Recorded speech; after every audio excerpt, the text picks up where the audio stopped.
Okay, we should be online right now. Check all this.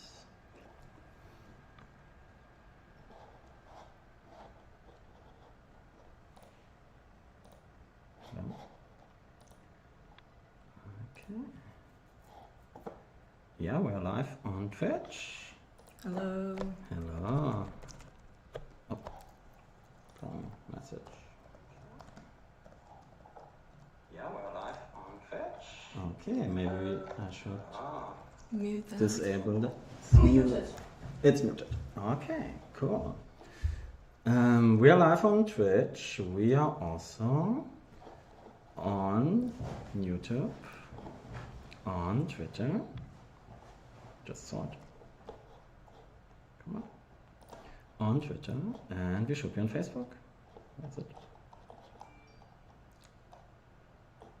Yep. How can I click here? So, then quick check if you're also on Steam.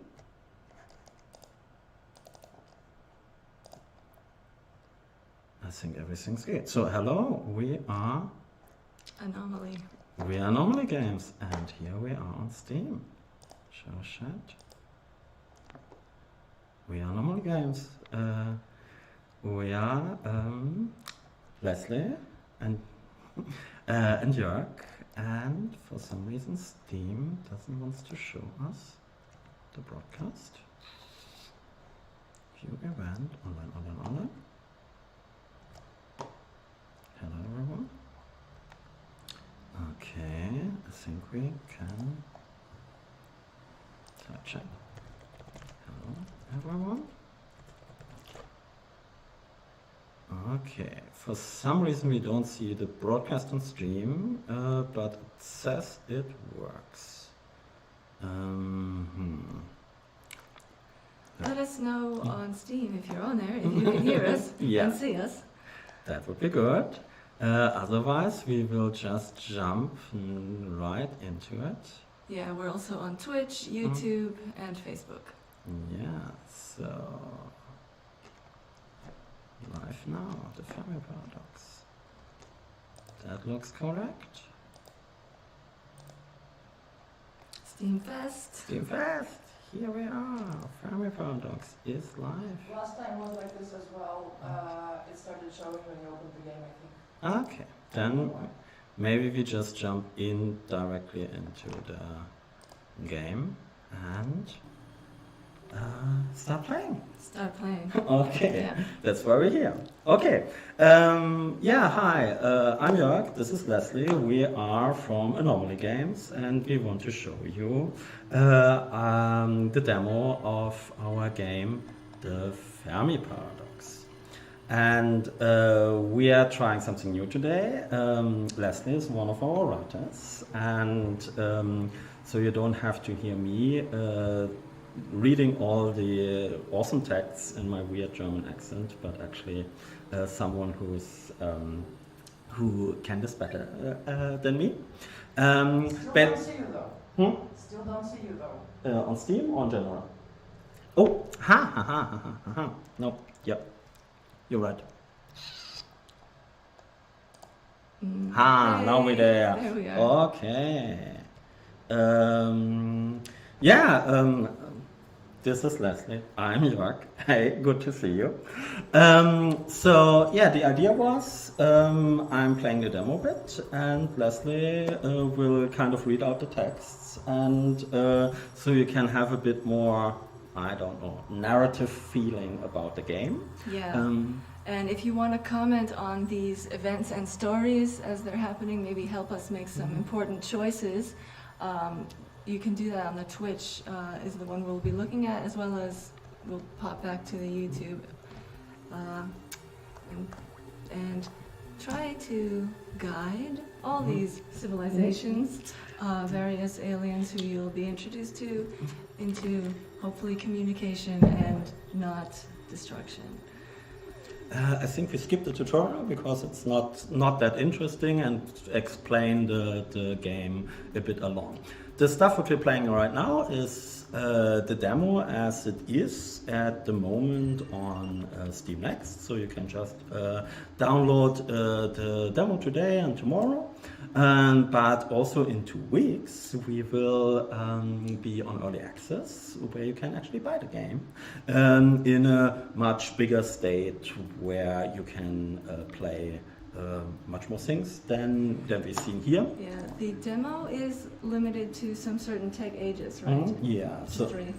yeah, so you basically in the demo jump right into the middle of the game. There's already like 2 civilizations.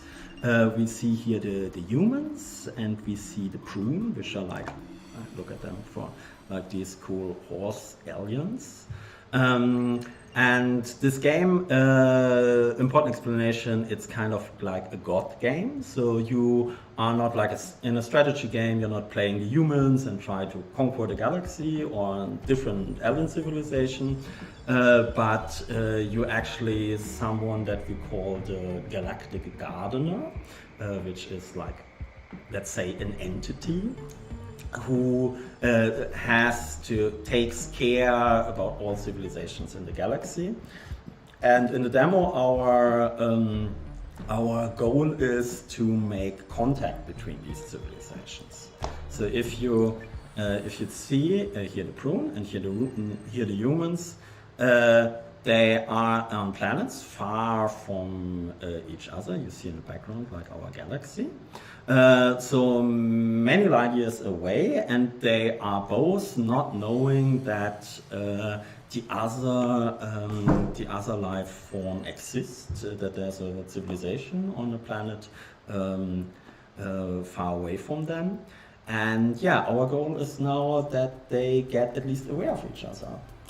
Okay, how do we do that? How do we do that? Yes. We click on these like flares. We click on the little flares.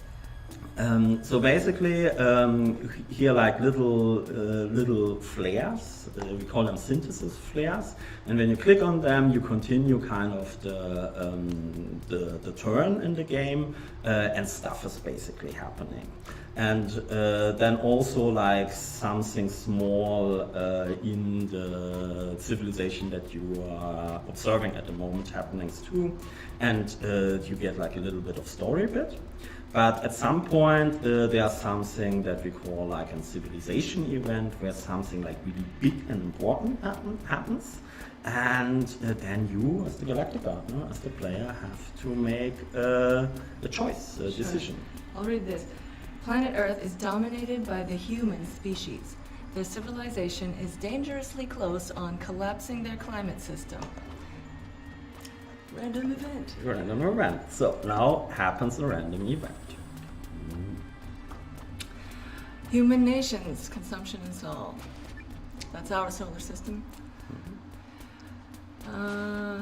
Cryptocurrency hype. Programmers on Earth develop a sophisticated digital currency based on strong cryptography and decentralization. After early adopters become very wealthy, humans increasingly use high-energy consuming encryption mining to validate the blockchain transactions done with the cryptocurrency. So we already had a question that asked if you're the voice actor from the intro. I'm not. But that is Zoe. Yeah, and there's people also from Berlin watching. Yeah, it's a hot day, isn't it, in Berlin? Yeah, Goodness. so yeah, we had Saftladen, which is like our where our studio is. It's a game collective of multiple indie studios, and it's under the roof. It's quite hot. So, but I think 1.5 hours we manage. Yes, we will. Yeah. Let's see what the options are to continue the story. Yeah. So we go through all the options. First option is prevention. The human hackers find a way to crack the new cryptocurrency and it loses all value overnight. Plans to build entire mining computer complexes to generate this virtual money are abandoned. Second option, regular development. Heavy investment and speculation on the new virtual money leads to a boom of computer mining complexes to generate and validate the blockchain of the cryptocurrency. The energy consumption of entire nations is needed to feed this financial tool. and massive consumption. The whole economy and bureaucracy of the human nations are switched to the blockchain. The encryption power needed to validate the virtual currencies and property of all humans on Earth is enormous. Entire metropolitan areas are built only housing encryption mining farms. Wow! Crypto cities. Yeah, That's what we crypto need. cities. Do we need that? Well, what effects would this have on our humans? Are shown in these points here. Yeah, so we already like had an hint in the beginning with the little bubble that the humans are on a bad spot, that their environmental system can collapse. We show this here with our resources, and if they continue like they do at the moment, they will become the resources will become scarce in 180 years.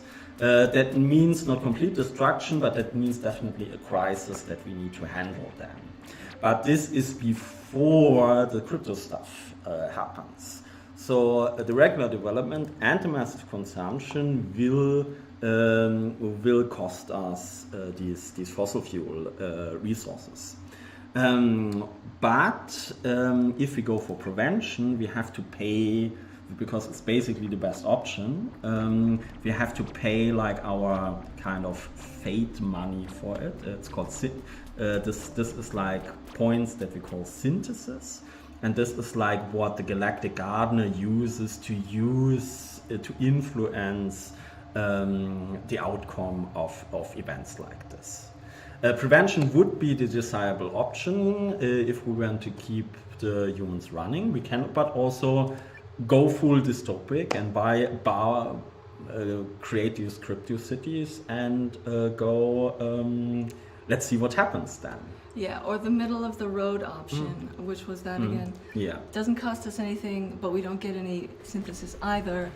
And then we just have kind of, well, regular development. It goes on. Yeah.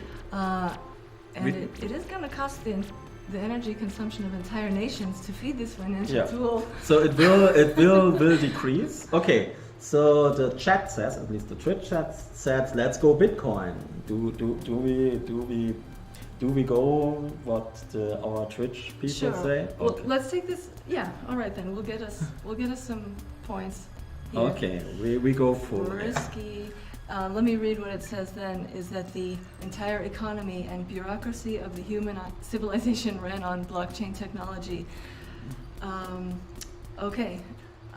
Yeah, it's basically, this one is the same as well. Okay, we saw this was like a massive event, and before that we had 180 years left, now we have 6 years left to get back to until the resource scarcity is happening. Also the human nations, the name got changed because they are so obsessed with the blockchain, they call themselves the blockchain nations now. So that's where we're at. If you would like gave the crypto nerds full control over everything, that could be a future.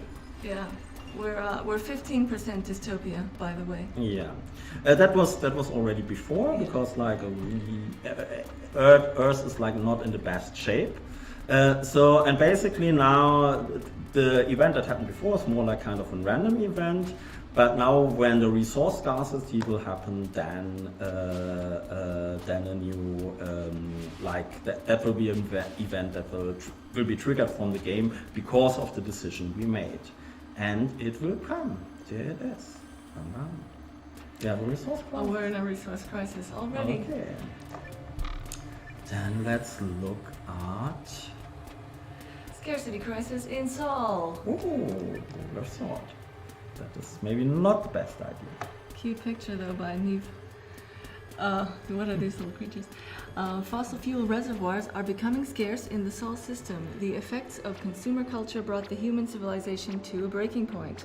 While they are dealing with the resource scarcity, will the blockchain nations find ways to prevent the complete exhaustion of their environment? Or will they turn against each other? Do you want to read the... Yeah, I can. You read the text and read the quote. Yeah. Okay, we have like an alien, Taman of asteroid 993. It's an xenoecologist, and this person says, It's uncanny how aware most extinction sapient species were of the point of no return, regardless whenever they started burning down their last primeval forest or depleting all of their valuable asteroids in their star system. So many just march on towards their downfall. Oh, I feel it. I feel it. It's happening. It's happening.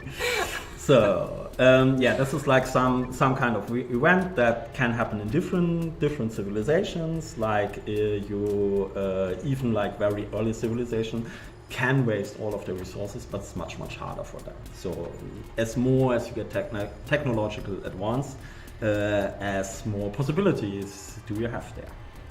All right, and now what do we have here? So this is a special event. This is a crisis event. And we already cannot use the first option because we don't have enough synthesis.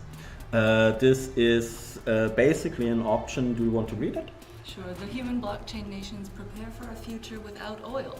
Will their presidents preserve the environment of Sol or deny their people access to essential resources? Yeah, and we see here there's written chance of decline, 57%, and that is like basically calculated from the dystopia value. Because we are a bit more dystopic, there is a higher chance that this goes a bit wrong.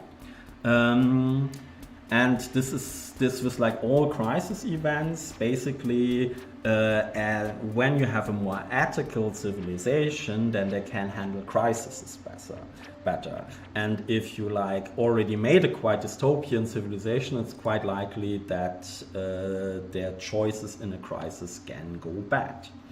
That would be the middle ground. Middle of the road. Scarcity causes discord and competition among the humans. Knowledge diminishes, while the blockchain nations of Sol compete for the dwindling resources. Yeah. Here we even have a combination of two values. We have like stuff that we call harm potential and the ethical values. So depending how militarized the humans are and how dystopic they are, this will become a bad event, this crisis. And this is already because humans like have a shitload of atomic bombs and stuff. This is a 77%. This goes bad, and the worst outcome is. Yeah, well, let's see. Humans pick up their assault rifles and fight over access to the remaining fossil fuel reservoirs. Jet fighter divisions destroy entire blockchain mining cities in the so-called oil wars. Okay. And that would be 1.5 billion dead people. So, I mean, we have 7.5 billion, but also this event would may have a lot of negative effects on our civilization. Let's manage this in the moderate way. Yeah. We won't get any synthesis, but. Yeah, I mean our Twitch viewers vote for war. I think we have some nihilists in the audience. Yeah. Maybe this time we are not doing let's play Twitch, but we go for the middle ground. See what's happening. I just personally want to save the humans at this juncture. Yeah, we don't want to kill them directly because we want to also tell their story. But 77% that this goes bad, that we get an hostility event. Let's see what we get. It is an hostility event. Okay. I really like that picture of me. So. Oh. No, she's not so, she is Lesley. Oh yeah, I wrote it wrong. Lesley made the voice from the trailer, and so he made a lot of the text. I just want to see the Earth. You just mixed it up. Oh, yeah. I'm Lesley. Mm-hmm. I'm writing a lot of these stories, and Zoe did the trailer voice. Yeah, that's how it is. Sorry. Okay, human hostility. Okay, with oil becoming rare, the human blockchain nations are preparing for the worst and protecting the vanishing resources. Mechanized infantry are deployed next to vital blockchain mining complexes, and the inhabitants of Sol are too busy preparing for conflict to tackle the roots of the scarcity crisis. So, yeah, that's basically stuff gets worse, and we don't even tackle the resource consumption. The quote is from Omar Bradley, which was some American general, who said, Ours is a world of nuclear giants and ethical infants. We know more about war than we know about peace, more about killing than we know about living. I think that was like a Cold War quote, kind of. So,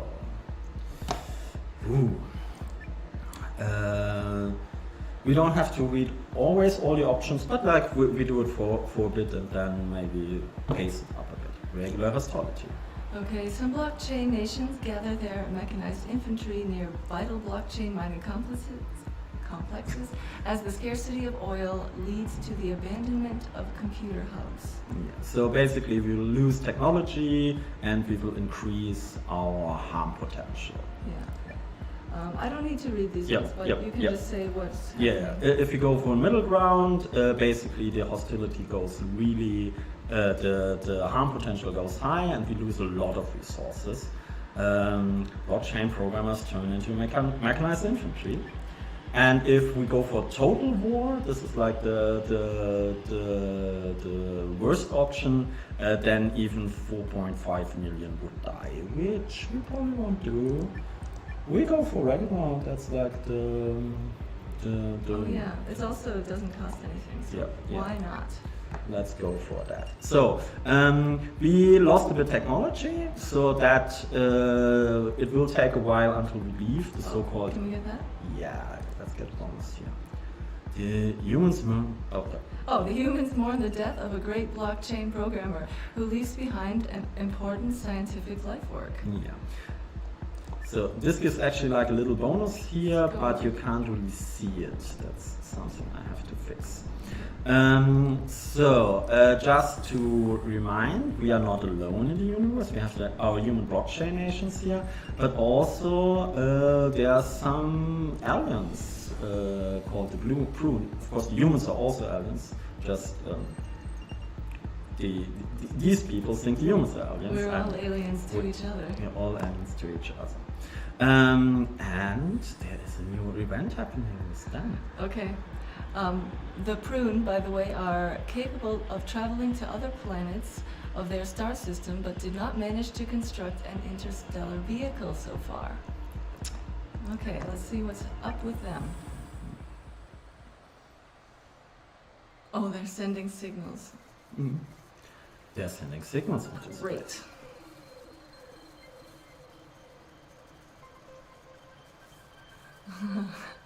We come in peace. The scientists of Gliesa C estimate that there are many developing civilizations among the stars, and it would be wise to send them a peaceful message before they pick up other disturbing radio artifacts from the Gliesa system. Real, Shoshone Transspecies Archivist says, when looking back into the long history of the human species as a space-faring civilization, we can conclude that the four most terrifying words in their language were, "We come in peace." Okay. So, the peace signal. I really want to do that. Okay, so Jörg wants peace. So the Prune scientists make sure that a message of peace is sent to all potentially inhabited star systems in the galaxy. So let's click that, because then I can show you this big radio wave that goes like really to every planet in the civilization in the galaxy at some point. At the moment we only have one planet, which is Earth, but maybe there will be different ones at some point. Yeah. Also there is... Can we read the story from that one? Yeah, here it is. The scientists of Gliesa C sent a peaceful radio message to all star systems thought to be capable of hosting sentient life forms. And the good thing is we can, maybe I introduced it just now, we have like this little history overview where when you see in this game we are jumping back from one civilization to the other, And sometimes if you want to remember, so what happened actually in another civilization, then you can always look into this history screen, and there you see like the most important stuff that has happened. Yeah, and because we are playing the demo, this species has a history that happened before we started. So why don't we catch up with that? Yeah, let's look at the Prune. What's going on with them? The genderless species, aliens, Prune, four-eyed horse-like humanoids developed over millennia from a peaceful nomadic herds to a complex society inhabiting small bases on the inner planets of the Gliese system. The ancestors of the Prune used neutron bombs in a planet-wide conflict centuries ago. Today's descendants of these atrocities are vulnerable to genetic diseases. The civilization of the Prune have no concept of currency. That's great, amazing. And their economy is conducted via a complex system of gifts, barter, and obligations.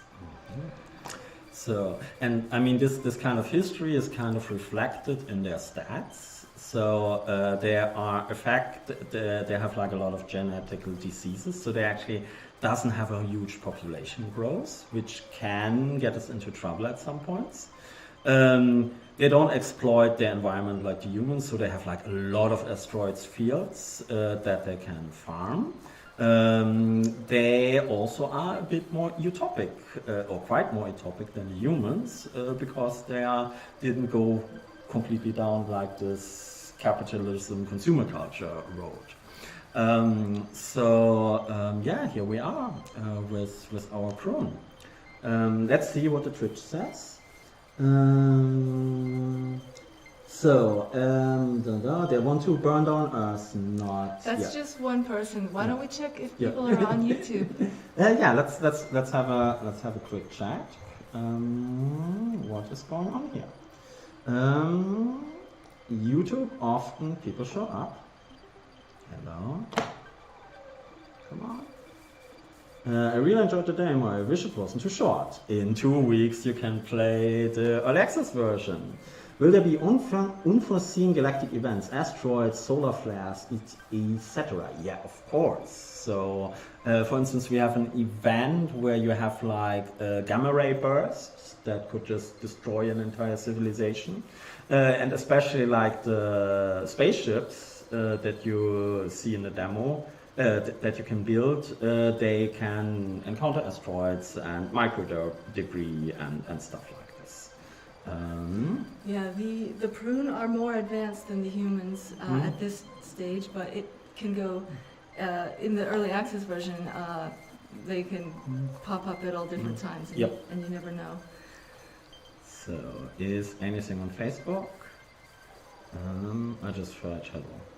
Okay, do we want to just continue here? Let's get some synthesis. Let's get some synthesis.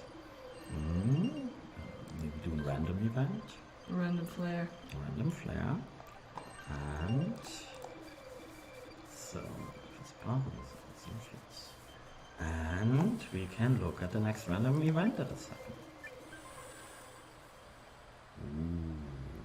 Okay, a great war threatens Sol. We're off to a bad start with these humans, and we try to nurture all of our species equally. In particular, I have a soft spot for the humans. It says, War on Terror. After a shocking attack striking the heartland of one of Earth's major military factions, their president denounces the perpetrators as terrorists and rallies for an international campaign to destroy them and their support networks. And we have a Noam Chomsky quote here. Wanton killing of innocent civilians is terrorism, not a war against terrorism. Okay, let's see what we have on auction. So, these war events are bad events. There's not much use in war. And we didn't have safe enough synthesis. We can't do the peace option. Peace is out of the question.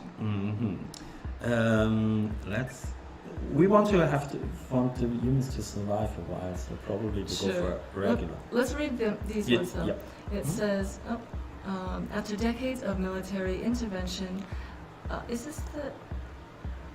Oh, it doesn't.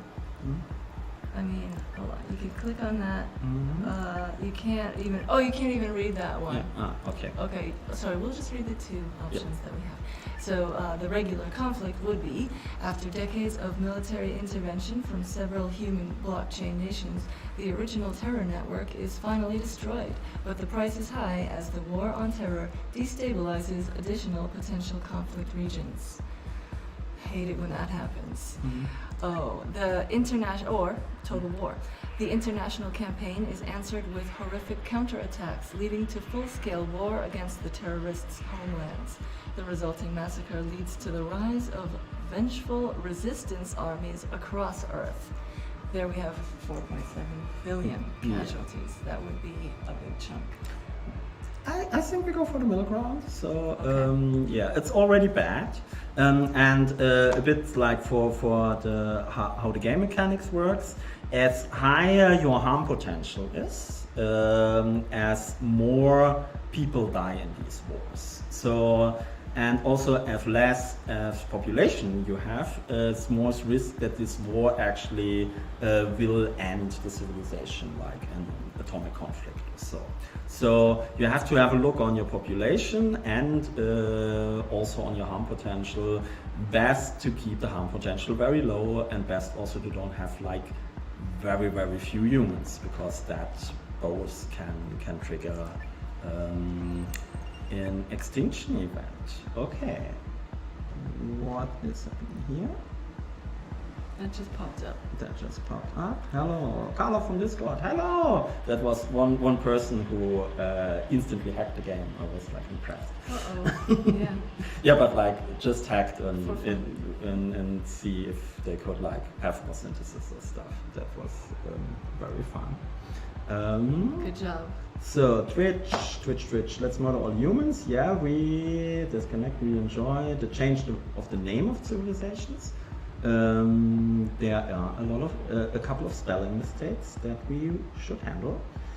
Question: when the game starts, is there already going to be one species, or is this universe empty at the point? The universe is empty at the point, the galaxy. So we're just in one galaxy. The galaxy will be empty.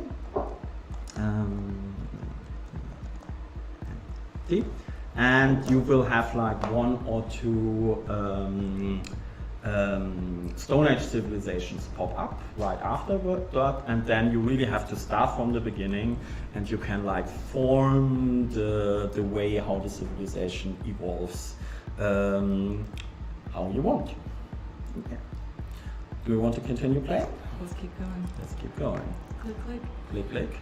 All right. Oh, an influential president of the humans rises to power on Earth. Can we defend ourselves against an alien invasion? These are little messages from the planet. Yeah. And a once powerful blockchain government on Earth falls apart and disbands. Let's take a look. Right? Oh, the humans mourn the death of a great blockchain programmer who leaves behind an important scientific life work. By the way, that once before. Yeah. By the way, we have here like there should be like a bit more warning here. In 58 years, the resources will be exhausted of the humans because of our blockchain thingy and the wars. Let's get this then. Yeah, we try to counter this a bit. There should be like a little change here. Okay, so we cleaned up some pollution messes. Mm-hmm. So if we have the possibility to help the humans somehow, that we should do. Population. Okay. Meanwhile, in the Prune dominions, depopulation in Gliese.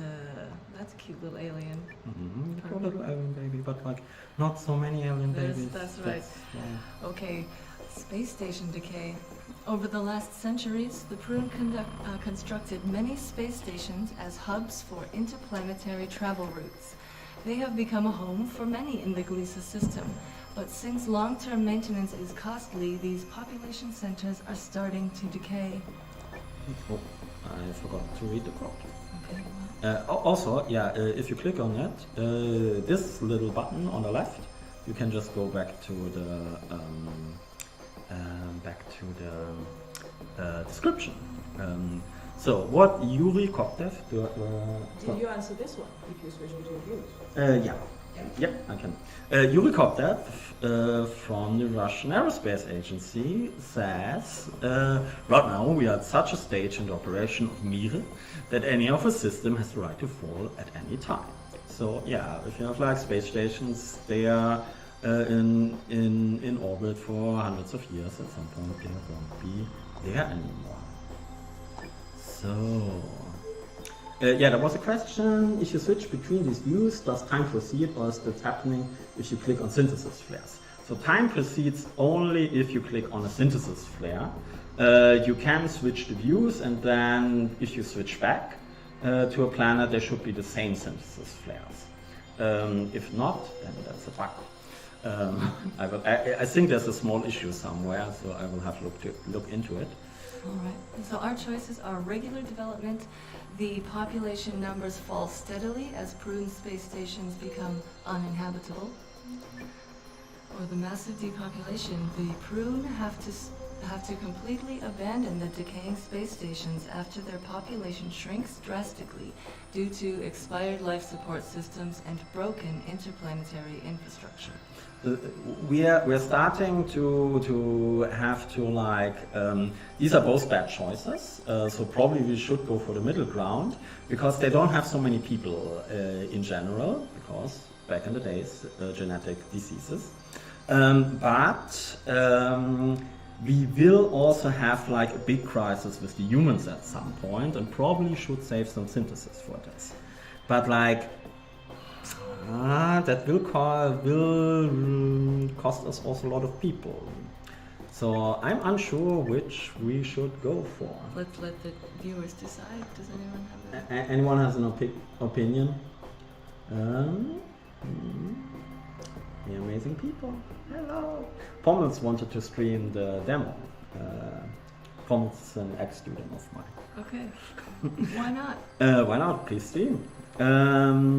Regular seems right. Okay. Vakaseva Kassa said we go for the middle ground. And this is the story. Okay. The Gliese system was filled with decaying and poorly maintained space stations built by the Prune over centuries. Those who attempted survival out there faced increasingly harsh living conditions. Yeah, we don't want to live in that space. Well, they get by somehow. And we come in peace. That is the peace signal. Yeah. Okay.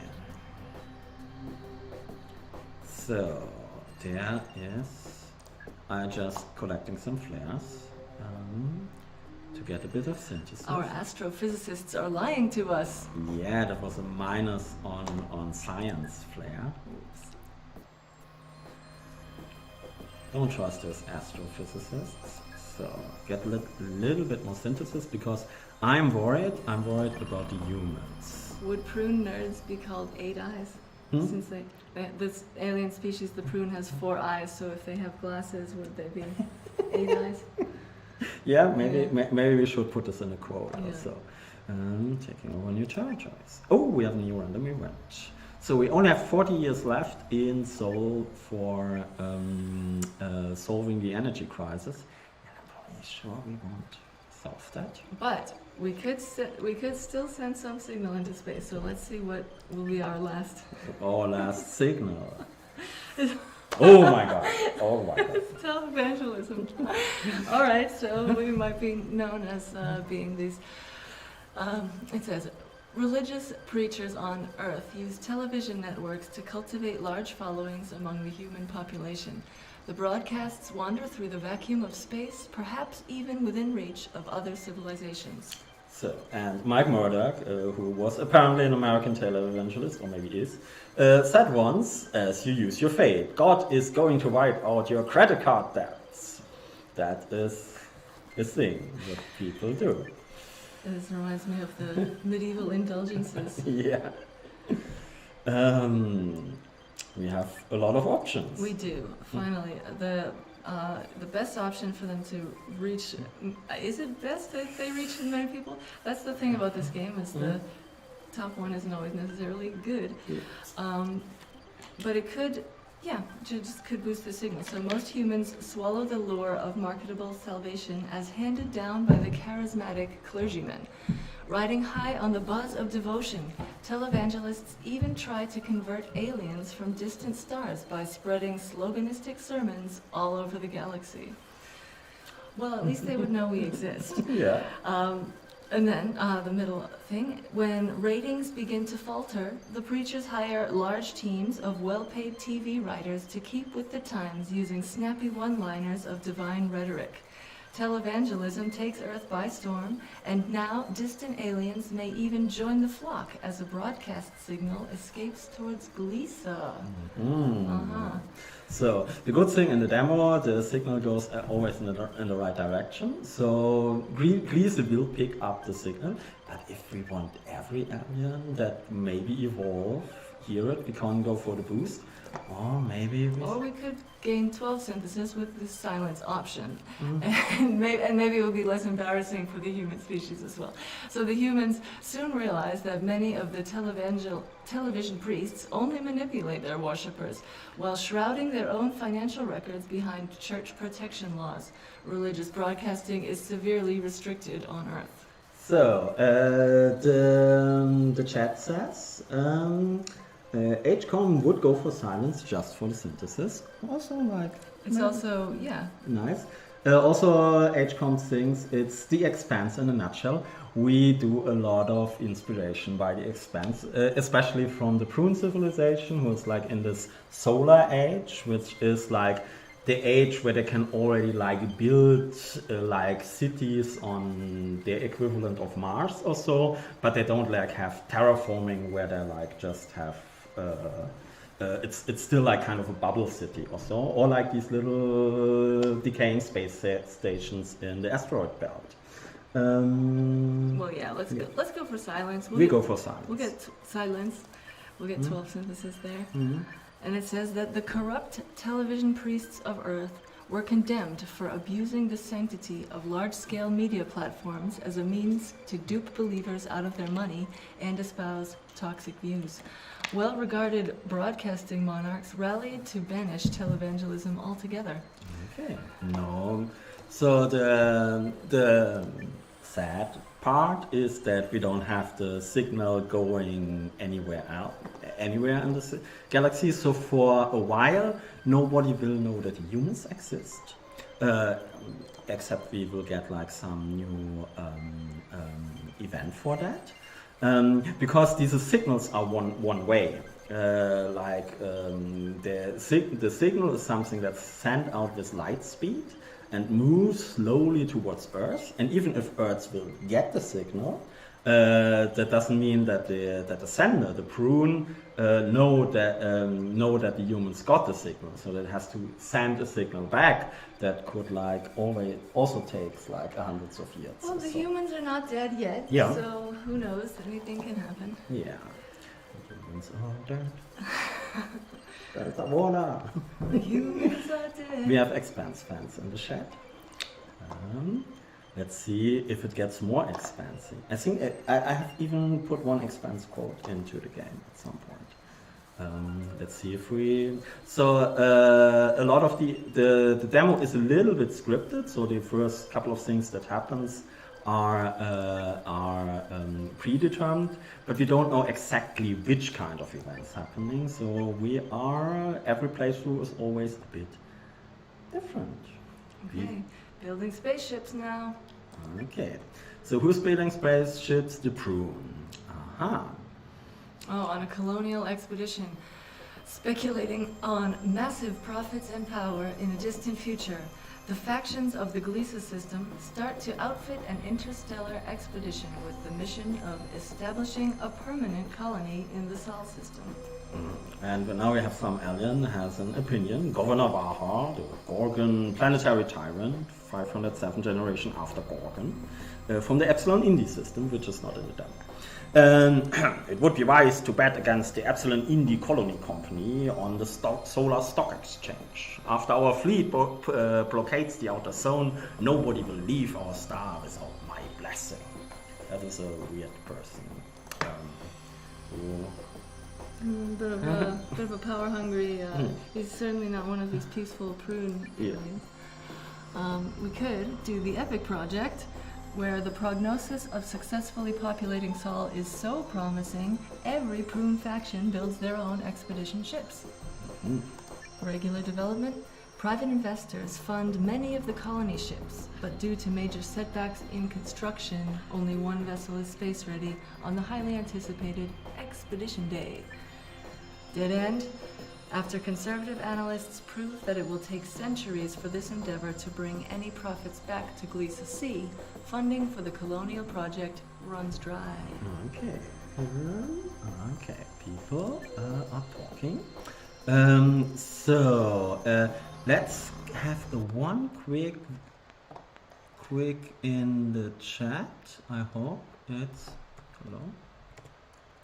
into Steam. I don't see us on Steam, but that doesn't mean we are not broadcasting on Steam. Can just mean that Steam is a bit slow. By the way, if you want to, help us choose which path, vote now. Always go. We look mostly on Twitch, but we look also. No, we are on Steam. Everything's good. Yeah, it's there. Okay. I just wanted to check if you can see the chat somehow. Show chat. That's what.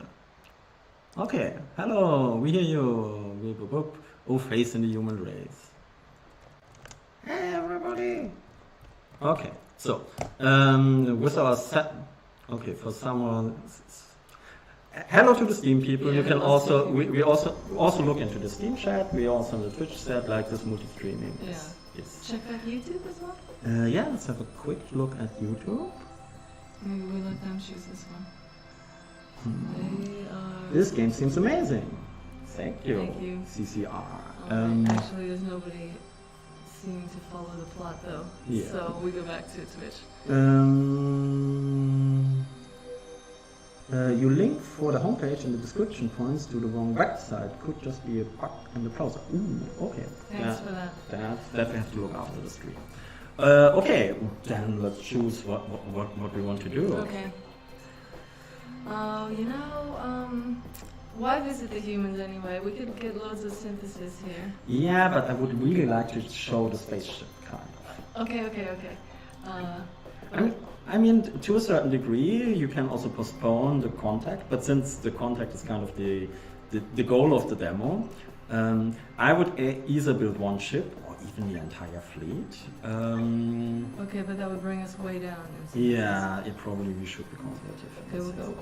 We'll do one ship. I'm gonna get some water. Okay, get some water. I will play a bit and show a bit what's happening. Oh, I'll just read this one though. So the Prune sent explorers and colonists abroad in this interstellar expedition. The mission was to stake their claim amidst the stars and deliver wealth and valuable resources from Sol back to Gliese. Okay, so this space travel, especially like in the early future ages in our game, is not like Star Wars where you can just zip around during a couple of days from star to star. It's like a bit more hard science fiction. So these people don't fly with light speed. So even if a star is like a couple of 100 light years away, it will take them like quite a while to arrive there. So all these ships are kind of generation ships, where probably the people who are boarding the spaceship are not the people who will arrive at the beginning of the spaceship. The spaceships work kind of like civilizations, so they also have like population, they have resources, they can also be dystopic utopic spaceships, and they also can get out of resources and stuff like this. And the important part is the spaceship and the home civilization, our Prune dominions, are not necessarily connected. As far as they drift apart, as less contact is between them, so they become kind of their own people and become their own agenda and maybe transform into something completely different. Let's see what's going on the spaceship. More So here's this little spaceship going to Earth. It's still a while to go. Oh, random event on the spaceship. Let's see what's happening. Power. Prune power. Oh, that's a nice artwork. I really like that one. Yeah. It's like our Ulus, our space monkeys shooting stuff around. The robotic technicians of the Prune colonial expedition created a sophisticated prototype of an autonomous invasion android. Ooh, an effective killing machine that can be injected into hostile societies or board enemy ships. The captain of the Prune colonial expedition is debating whether the colonist crew can spare resources to produce more invasion droids. Okay, we have the galactic network vortex called 100 Mur. 100 Mur says integrating autonomous unities into the galactic network that were created by biointelligence with the sole purpose of infiltration and destruction is still a complex task. Some of the core drives are too destructive for the all-embracing pattern, but a sense of self should not be disintegrated during the process. Okay, so there's like some AI characters in the future. Choices. Okay. Prevention. The invasion droid prototype is so efficient, it scares the colonist crew. Not sure if they are able to stop multiple machines from wiping out an entire civilization. They do not build any more killer droids. That would prevent it, yes. The captain can spare some resources to create a decent amount of invasion droids. These killer androids will be used in any military conflict that the Prune colonial expedition may encounter. All robotic infantry are replaced by invasion droids. The colonist crew embraces the presence of state-of-the-art killer robots in every aspect of their daily life. Best Bali killer robot? Yeah. So basically, maybe that's not a good idea to have like all these killer robots around, but it's always like 12 synthesis. Maybe we need it later. Especially since the harm potential of these people is really low, but it's a gamble against the future. Often you take like, let's build some more bombs or whatever. I'm sure it'll be fine. Yeah. You know, these guys are 39% utopians, so maybe they would make very, very wise choices in how they program the killing androids. Then let's go for that. There are a couple of questions. There are a couple of questions, especially a couple of people don't see changes in the demo.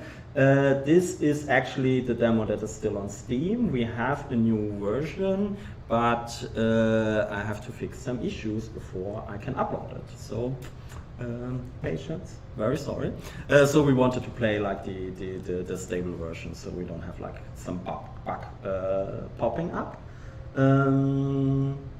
People like this generation ship part.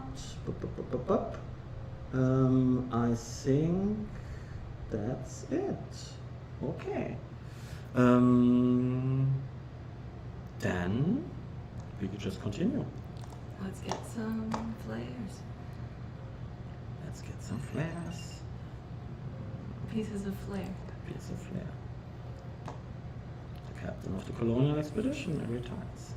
Signal from space. Okay. The good thing is we don't instantly have to click on the event. We can also have like an overview what's actually happening here. And what is happening here that our big radio signal already reached the human blockchain nations. In the demo, we kind of speed up a couple of things. It takes quite a while in the full game to actually send a signal through the entire galaxy. Let's see what happens, what they do. Yeah, lovely.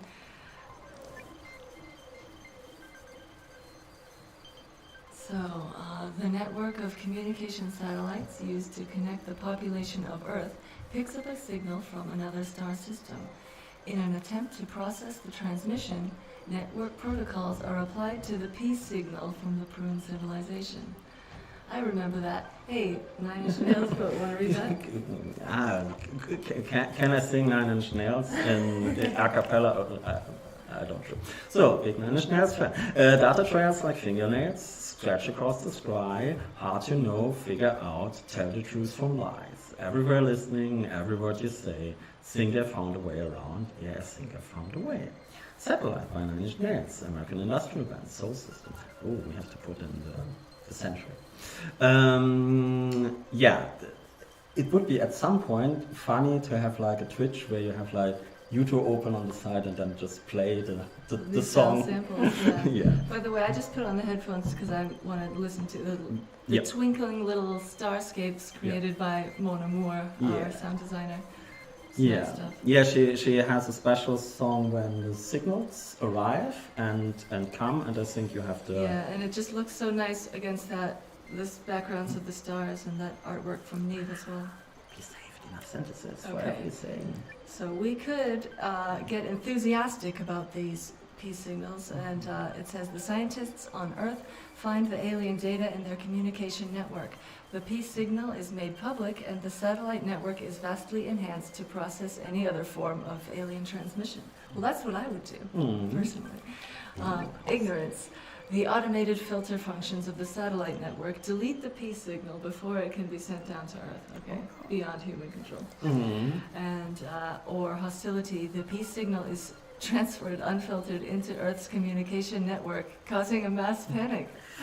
Okay, so basically the idea is that it's quite hard to pick up a signal from like thousands of light years away, so it can often just not get noticed, and this is like our ignorance options.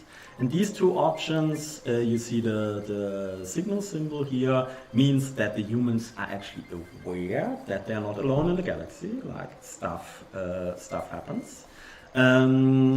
We can just go like the reaction can be very bad or very good. Yeah, I mean, the hostility could be explained like maybe there was some kind of misinterpretation of we come in peace, and they thought that it sounded like something else in the alien language of the Prune. Yeah, and it's also like just happens, so like they turn on their TVs and suddenly they see aliens. Alien, we come in peace.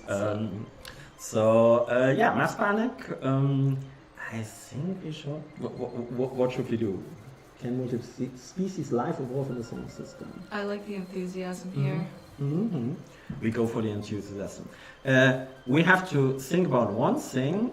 They just managed at the same time to exhaust all their resources. So we probably will need some synthesis at some point. But honestly, it gives us also like a little resource bonus. So let's just hope that they will manage this. Yeah, we instantly have the resource crisis afterwards, because at the same time when we completely run out of fossil fuel, they manage to get the signal. Interesting times for the humans. Yeah. Okay, this blockchain thing was not the best idea.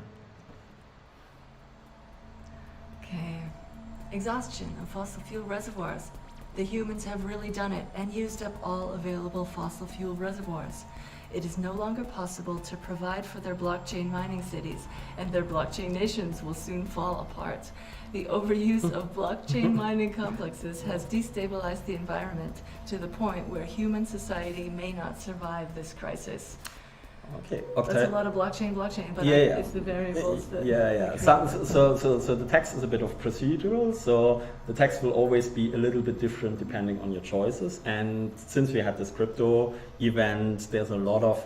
But yeah, maybe we should like call it crypto mining complexes or so, we don't have like these kinds. Once people get the idea that it's alright to take what you want and destroy the rest, who knows when they stop. This is really one of my favorite books, Parable of the Sower by Octavia Butler. It's a very dystopian but kind of hopeful book. At some point I would love to have like a little button where you can click on it and then you see like, I don't know, the website of the author, so people can actually buy the book, because good stuff. Okay, this is like really, really a major crisis. This is something you try to prevent. And we saved enough synthesis to not completely go complete extinct. We have two options here. Regress.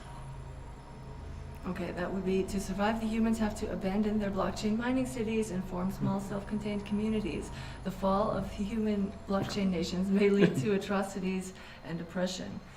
Okay, that's a risk I'm willing to take. Okay. Yeah. This is another crisis event where you have a follow-up event, and depending what ethical value you have, the follow-up event will be good or bad. The follow-up event would be a tyranny event, and we have a 57%. Yay, we have the tyranny event. Oh, here we go with the tyranny. Okay, I mean, you're running completely out of fuel, it can get bad. Okay, the humans managed to live without fossil fuel reservoirs, but at what cost? The blockchain nations make cruel and atrocious choices to create a society in the ashes of the human blockchain mining cities. While redistribution is organized by the rule of the assault rifle, many humans may not get any of the new resources. If you want a picture of the future, imagine a boot stamping on a human face forever. Great. Good old George Orwell. Okay, that is humans are really on a bad spot, and this is like we see like a lot of minus points. The music is like quite intense right now too. Yep. So we can't save most of the humans. Regardless what we do, we will lose 5.6 million human lives.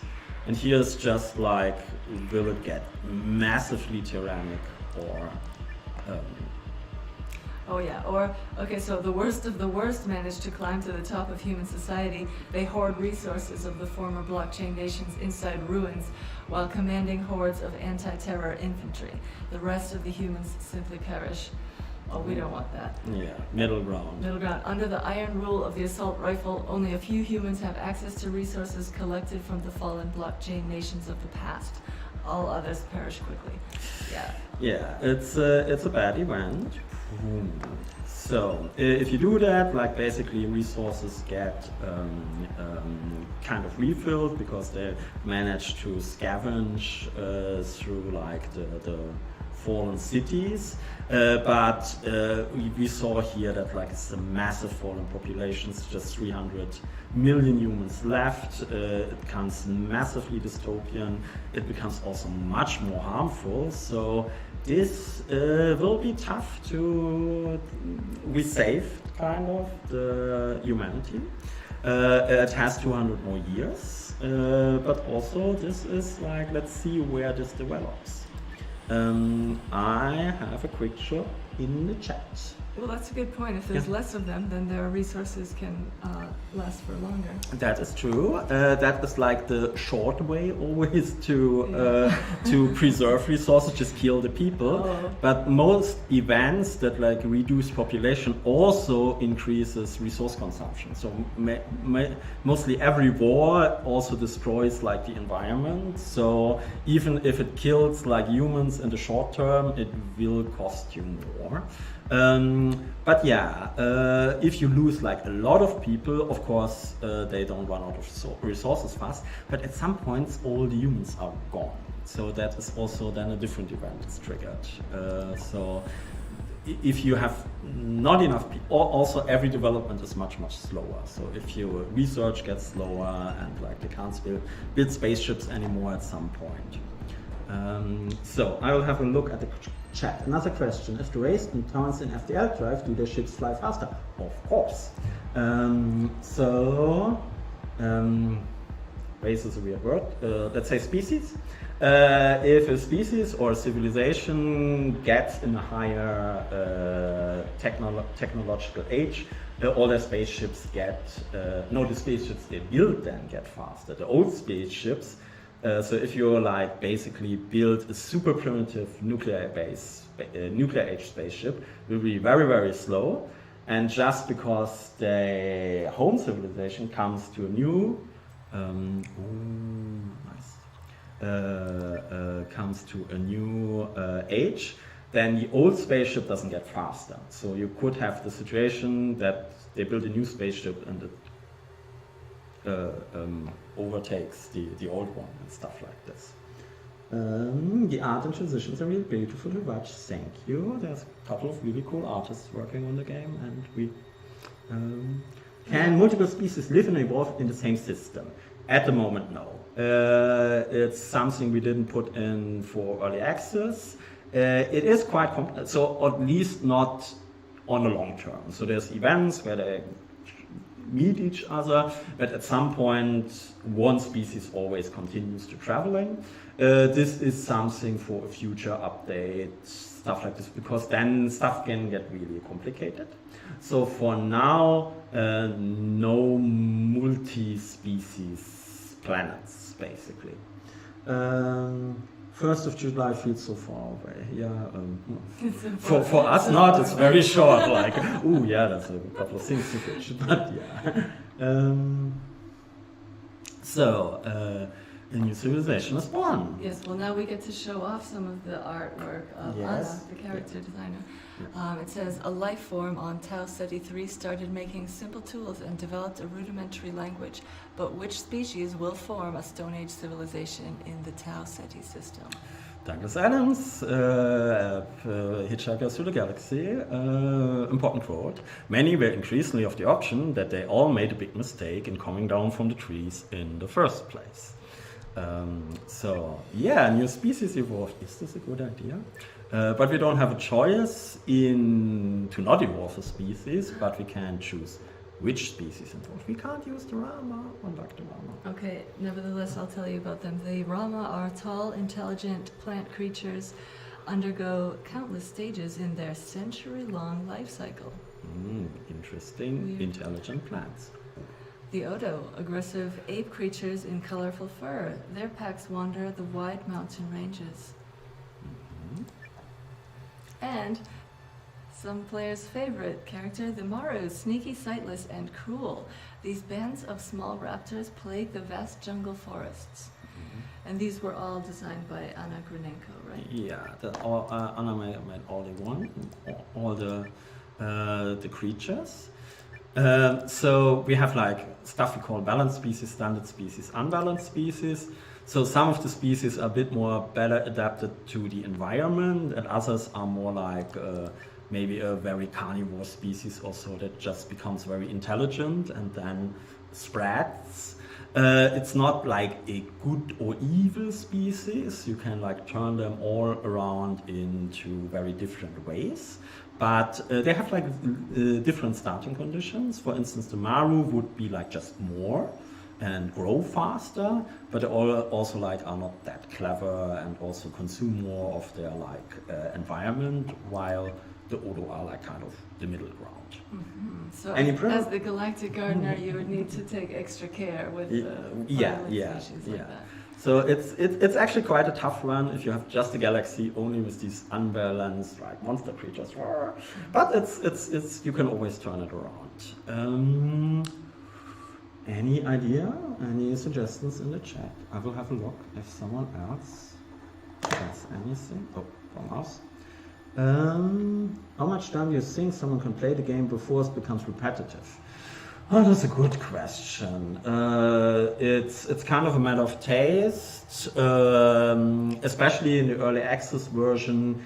We won't have so many different texts in the beginning, so after 2-3 playthroughs, it's probably quite similar.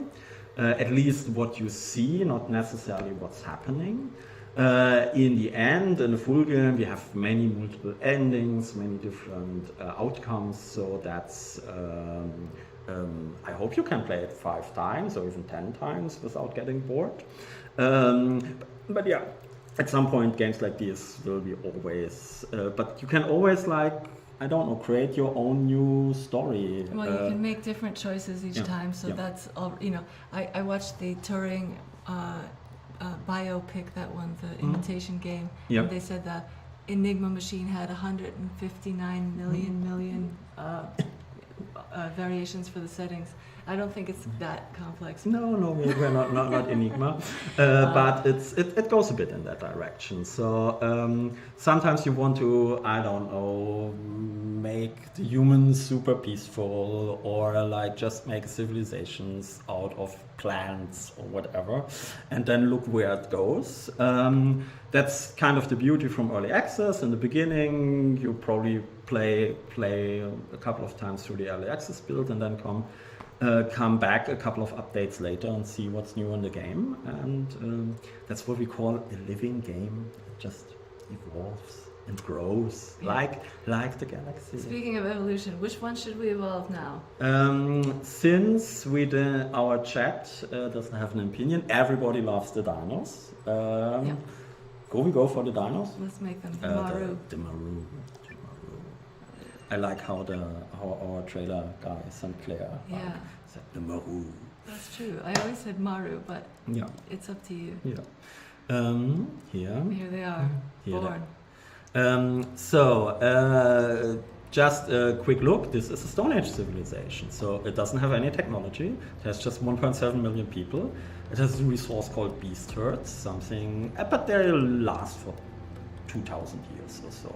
They already managed to if they would go to a full super Stone Age war, 400,000 people would die. That's a lot, and they're already dystopian from the beginning. So it's a tough act to balance these, but also a lot of things can happen.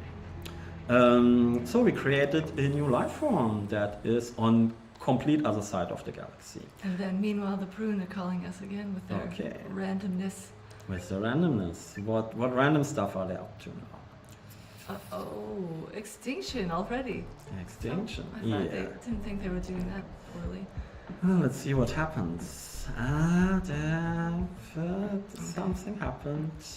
Yes, we have an interplanetary plasma exchange. The Prune create massive plasma launchers with the ability to propel ultra-hot ionized gases inside an electromagnetic shell. During a system-wide conflict, glowing plasma bolts are fired at planetary and orbital settlements.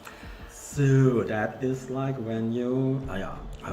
the motto of Governor Waha's personal clone guard is, our only goal is to serve the origin one who created us. Our only purpose is to burn up in the plasma fire of our enemies. Yeah, this governor That's is Gorgons. What is the species called? They're called Gorgon. The Gorgon. Yeah. They're not in the demo. Sneak peek for the future. Okay. So these extinction events are like the worst. That's like events that in the beginning are very rare, and as more technology you have, there's more possibilities to destroy ourselves. And we're missing one synthesis to prevent it. Okay, well we can't afford to go the close call, so it's gonna be messy. Either the superheated, electrically charged plasma bolts obliterate every colony and station in their path, desperate Prune crowd into evacuation ships and later try to resettle the war-torn landscapes. Or are we at complete extinction? The bombardment of plasma projectiles melts titanium-enclosed space stations and turns the surface of planets to glass across the Gliese system. There is no hope for the Prune. Whoa. Well, I mean, if we let them go, we get 40 synthesis to nurture our new... cute raptors. Cute raptors, who we already know are going to be a handful. Yeah. So, I would like to try to keep them alive, but it will be a tricky choice because we're already very few people. We lose 40 million, and we already falling in population numbers, and that will just increase. Also, we will lose a lot of tech, and of course our harm potential also increases. Actually decreases because we just lost all the military equipment. It's a tough choice. I would of course like to show more of the Prune in the demo, but maybe we'll say goodbye.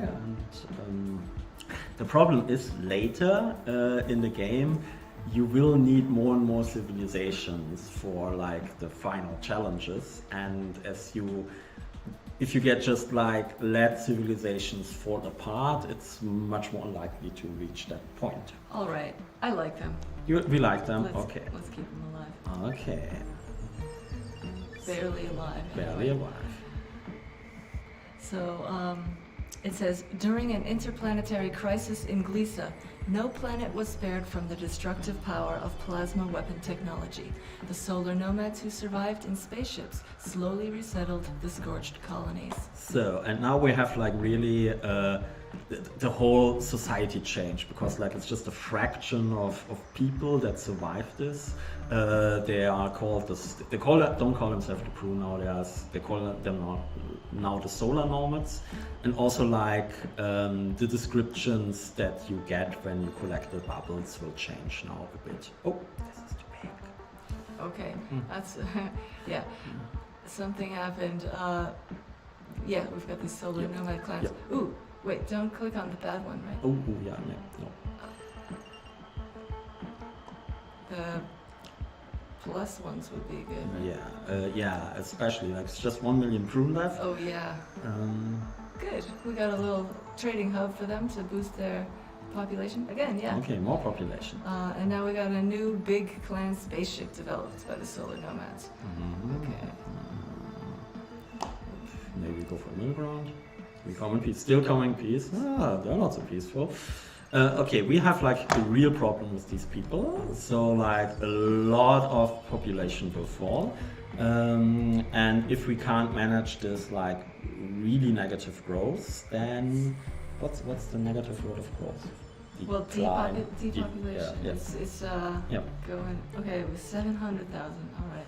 Okay, let's see if we have to look up the spaceship, which is in the middle between Earth and. Yeah. Did anyone recognize that bass line? By the way, it's Mona Moore did all this music, but it reminds me of a very popular song. So if anyone knows it, type it in. Keep Prune. Save the solar nomads. Oh god, we have a hashtag. Save the Prune. Save the Prune. Okay, we're trying. Okay. We have some Prune fans here, that's good. Okay. The next generation of Prune. Well, the Prune of the Prune Colonial Expedition raise new offspring during their journey towards the Sol system. The birth rate of the crew rises faster than old Prune perish. Is there enough space on their ship to host everybody? The Urge Shumanyu, a transgalactic citizen far in the galactic unification age. The urge to deal with rising population numbers lets people do monstrous things to each other all over the galaxy in many different times. Generational ships amplify this issue, and the fate of many future generations was decided early on.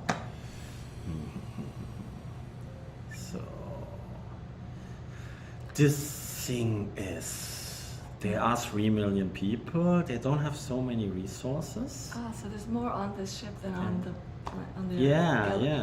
because the ship is actually the better option, hope for the Prune. Well, out of concerns about continuous growth, the captain of the Prune Colonial Expedition declares a strict one offspring per death program for the invader crew. Oh, invader crew. Yeah, that's what they are. since they have this invasion robots, they call themselves invader crew. Okay, let's see what other options we have. Regular development. The Prune are cautious not to overpopulate the Prune Colonial Expedition. The offspring of the invader crew are welcomed into their ranks, but many officers have mixed feelings about the new generation. The next generation thrives aboard the Prune Colonial Expedition. The old invader crew is full of hope and prepares their ship to house many more Prune. Let's just try it. So there's something you maybe noticed. Suddenly the middle ground for the ship actually cost us synthesis, while the bonus basically is free. That happens when you like choose a middle option quite a lot for the civilization or in general. Then at some point stuff that normally cost you things get cheaper. And also if you just choose the bad options all the time, you won't get any bonuses for them at some point. What do we do? Well, I mean, we have 3.3 million, but if they have the room on their spaceships, why not? Okay, let's make some more. Okay, so let's just get back to our solar nomads because we really want to save them. If we have like a chance to maybe try a random thing. Oh, memes are circulated in the Gliese system to inspire the solar nomads to preserve environment and resources. That is a good thing. They have a lot of resources actually. And they founded a new influential clan. Don't know much about them yet. Will we find traces of alien visitors somewhere hidden in our solar system? Yeah. So we know they didn't have any visitors, but we are the all-knowing galactic gardener. Okay, what are the blockchain nations up to? Knowledge. Nice. Mouse. 4 plus 7. Mouse. Internet. Cute. The internet. Hey, great idea. The humans create a global system of interconnected networks which link all computing devices together. The internet is the world's largest library. It's just that all books are lying on the floor. John Allen Paulos, American mathematician. So, finally they have the internet. So, what was up with the humans? They had like a lot of like really bad stuff happening to them, but they survived so far.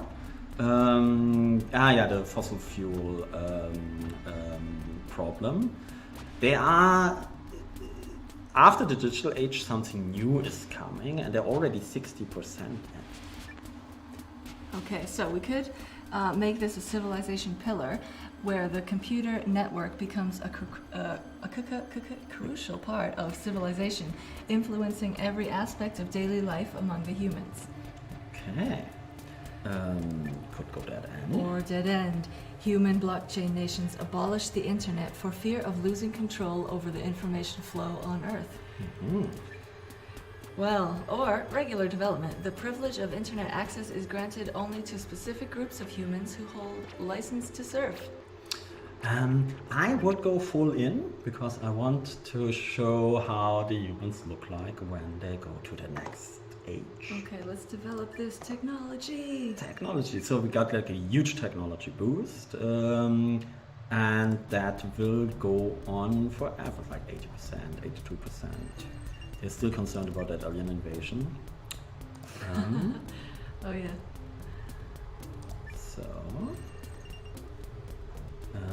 maybe also some population bonuses. Okay, 90%, 99%.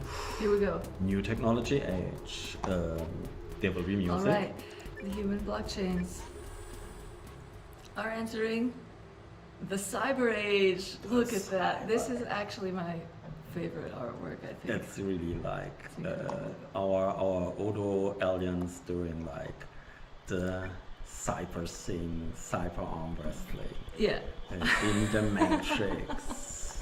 Okay, so with rapid advancements in artificial intelligence and technologically augmented humans, the civilization undergoes drastic change and reaches new milestones in science, engineering, and the arts. Then we have a neuromancer quote, because like basically all our science fiction ages are a bit formed from specific science fiction genres, and the first one is of course the cyberpunk. So one of my favorite books, Neuromancer, he still dreamed of cyberspace, hope failing nightly. All the speed he took, all the turns he taken, the concerns he cut in Night City, and he still see the matrix in his sleep, bright lattices of logic unfolding across that colorless void. Does it say lattices? Lattices. Lattices, okay. So this is our first eight. And let's see, cyberhumans. Cyberhumans slightly different now. Mm-hmm. Well, we could go. Okay, of course, there's three choices. There's Yep. always three There's choices. always three choices. That's how the game works. How can we branch out? Crossing into the realm of AI, humans now have the ability to vastly improve their societies and facilitate communication with faraway beings. However, new technologies present great risks as well, so a little extra wisdom couldn't hurt. Okay. Yeah. Or advancement. The humans focus on innovations in engineering. This includes finding the balance between consumption and resource preservation, advancing the infrastructure of their megacities, and exploring the galaxy beyond Sol. The power option. Humans prioritize military power, creating new tools for defense and combat on Earth or elsewhere in space. The fear of yet unknown alien enemies inspires dreams of interstellar conquest. So that's where you can go. So basically, this is like also not a random event. That's an event that's happening when you finally fulfill your like research bar, and both top options are quite good. I mean, you could like instantly get another research bonus, so you can reach the next event better. You could get a population boost and an environmental boost, which like probably the right option for us. Or synthesis, power, we go more dystopic and more harmful. The chat is silent. Wait, we had Bitcoin before the internet. Okay, yeah, some of the events need maybe some connections a bit. Yeah, that is maybe a bit illogical. Well noted, yep. Well noted. Okay, we don't want to use all of our synthesis, right? So Yeah. maybe go for the advancement. Yeah, as it also they have a negative growth, so it would actually help to there are not so many people. They are now called the human blockchain conglomerates, and they are now able to create endless metroplexes all over Earth. Do we want to have a little overview? Oh, yeah, right moment. So sadly, you see it maybe very small here. Maro can't receive signals from the Prune because they sent out a signal, but the Maros are still in the Stone Age. We kind of forgot about them a bit. These unbalanced species develop a bit slower. So of course the Stone Age society can't do anything with the radio signal. The show goes just over them. Here our spaceship, the Colonial Expedition, is quite close to Earth. So there will something happening, and probably we have to spend synthesis again for an optimal thing. And let's have a big look. Oh shit, there are just 100,000 left. So we have a lot of things to manage. Yep, and meanwhile, here's a random event from the paradigm shift here in Tau Ceti. Okay.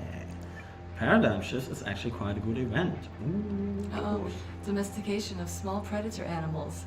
Tau Ceti 3 is home to a species of predator with high emotional intelligence and complex social behavior. A beneficial coexistence promises to emerge between these approachable creatures and the Stone Age Maru, with whom they appear to seek companionship for the benefits of food, petting, and shelter. Can you pet the dog at Fermi Paradox? Screenshot. Dogs do speak, but only to those who know how to listen. From Orhan Pamuk, Turkish novelist, 20th century soul sister. Okay, let's see what our options are.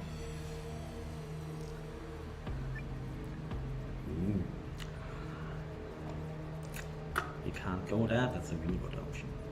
Alright, well, the adorable predators are not only safe from the dinner plate, they are also spared from being handled as property. The concept of enslaving these friendly beasts with cages and leashes is unthinkable among the Maru. Well, we don't have enough synthesis to give them that. Let's see what else we can do. Natural hunters and loyal protectors. The animals play a key role in establishing new clans in dangerous territories on Tau Ceti 3. The creatures evolve into domesticated servants. That's the middle ground. We see like it gives like a huge population boost, but it also gives a huge resource consumption minus. So it's like, Okay, but cultural descent is the predatory animals are primarily seen as food, but are also tied to guard posts on the borders of settlements to ward off unwanted trespassers. they're very dystopic. We just can go much more dystopian, get a lot of synthesis, and hope that this won't cause any problems in the future. Because what happens if like this super dystopian civilization then invents spaceflight and visits the other civilizations at some point? Well, yeah, look at those teeth. They do look like they would want to eat those small animals. Yeah. Let's. Well, it looks like the demons are getting some. Do we have anyone who's gonna cry and have a fit of Dogs for outrage? dinos. They want. Dogs for dinner. They want it. Okay, they get the dogs. So it's just like. We gotta pick it. Yeah. Okay. All right. This will. Sometimes a seemingly bad decision can give you the synthesis that you need to really make positive changes. Okay. Then let's maybe check if we can help out our Prune who are under 100,000 people. So, I mean, with so less people, of course, they don't have resource problems. They also don't have war problems because there's just not enough people to make actually a full-scale war. And maybe we can get like a little bonus for population. Our solar nomads. But also something else I've changed. There will be new music. I like this one. Yeah, it was under pressure, by the way, for those of you playing along at home. All right, human blockchain conglomerates. The Prune colonial expedition made contact with the human blockchain conglomerates. Here we go. That artwork is incredible too. Alien contact. After numerous years of travel, the Prune colonial expedition finally arrived at its destination. But the Sol system is inhabited by the human blockchain conglomerates. What is going to happen when the Prune make contact with the humans? Lila Pulse Dancer, Odo Resistance leader, says our foremothers were never asked to be discovered. The moment the others came with a ship from the stars, everything changed about our world and we never could go back. So contact also can lead to problems. So another options, they are all like chances options. Exchange. Okay, with exchange. The Prune are landing on Earth and they try to directly communicate with the human executives. Middle ground. The Prune colonial expedition is observing the human blockchain conglomerates from a safe distance, determining if the humans are a threat. Or we go back. Or after the first contact, both sides are hostile towards each other, and the Prune colonial expedition decides to attack the Sol system with full force. Okay, this is like probably will.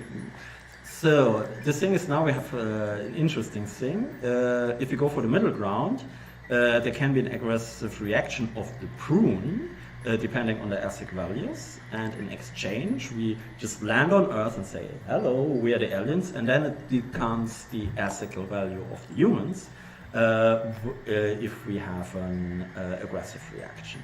So we can kind of manage if we have like a non-so-ethical society, maybe we find an option that the more ethical society can prevail. Do we go for the middle ground? Yes. 30%, dogs for dinos, we're still there. Okay, observation. That's the good picture. So yeah. What? Connection issues at some point. Oh, we had connection issues. Hello? Connection issues. Okay, let's see if it's Thanks. here. Do we see anything here? I mean, I hope that the streaming just... We had... I think it's back. It's back, okay. So, I don't know where we lost you. Basically, it makes sense to not stream over Wi-Fi. Oh, Wi-Fi, okay. And also, that should, give me 1 second. Is this thingy? That should fit here, but probably otherwise not. Okay, that was. Hello, do you think the game will be translated in other languages? So I sadly have to say a maybe, because we have a lot of text. We will finish first the early access version, and then when the texts are actually final, then it just makes sense to translate it. But we really would love to, because it's like very text heavy thing. So let's see. Network. It says click to reload, isn't it? Nothing happens. Okay, here we still have a connection, I think. Okay, I hope we didn't lose Twitch. Let's see how it looks here. Boom. We are apparently still online, so we just try that. Okay, Human Blockchain Nations observation event. All right, the Prune are observing the humans from a safe distance and are evaluating if they should reveal themselves before they will continue their journey. There's a dummy quote here. Okay. You didn't see it. Observation. I actually put in another quote in there, but it's not in this. It's in the new update. Oh, we have enough points. That is like. Okay, well, mutual enlightenment. That does sound like what we want to do. Yes! After a long observation period, the Prune colonial expedition contacts the human civilization and shares with them knowledge, wisdom, and technology. Would be great. Okay, secret research.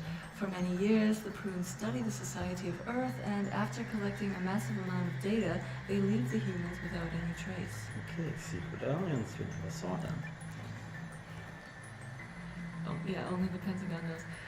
The Prune decide that the development of the human blockchain conglomerates should be disturbed and covertly destroy important parts of their scientific infrastructure. Okay, Whoa. that's we can like do that. So basically, this will for the Prune always be like a scientific boost, and the Prune will definitely continue traveling after this.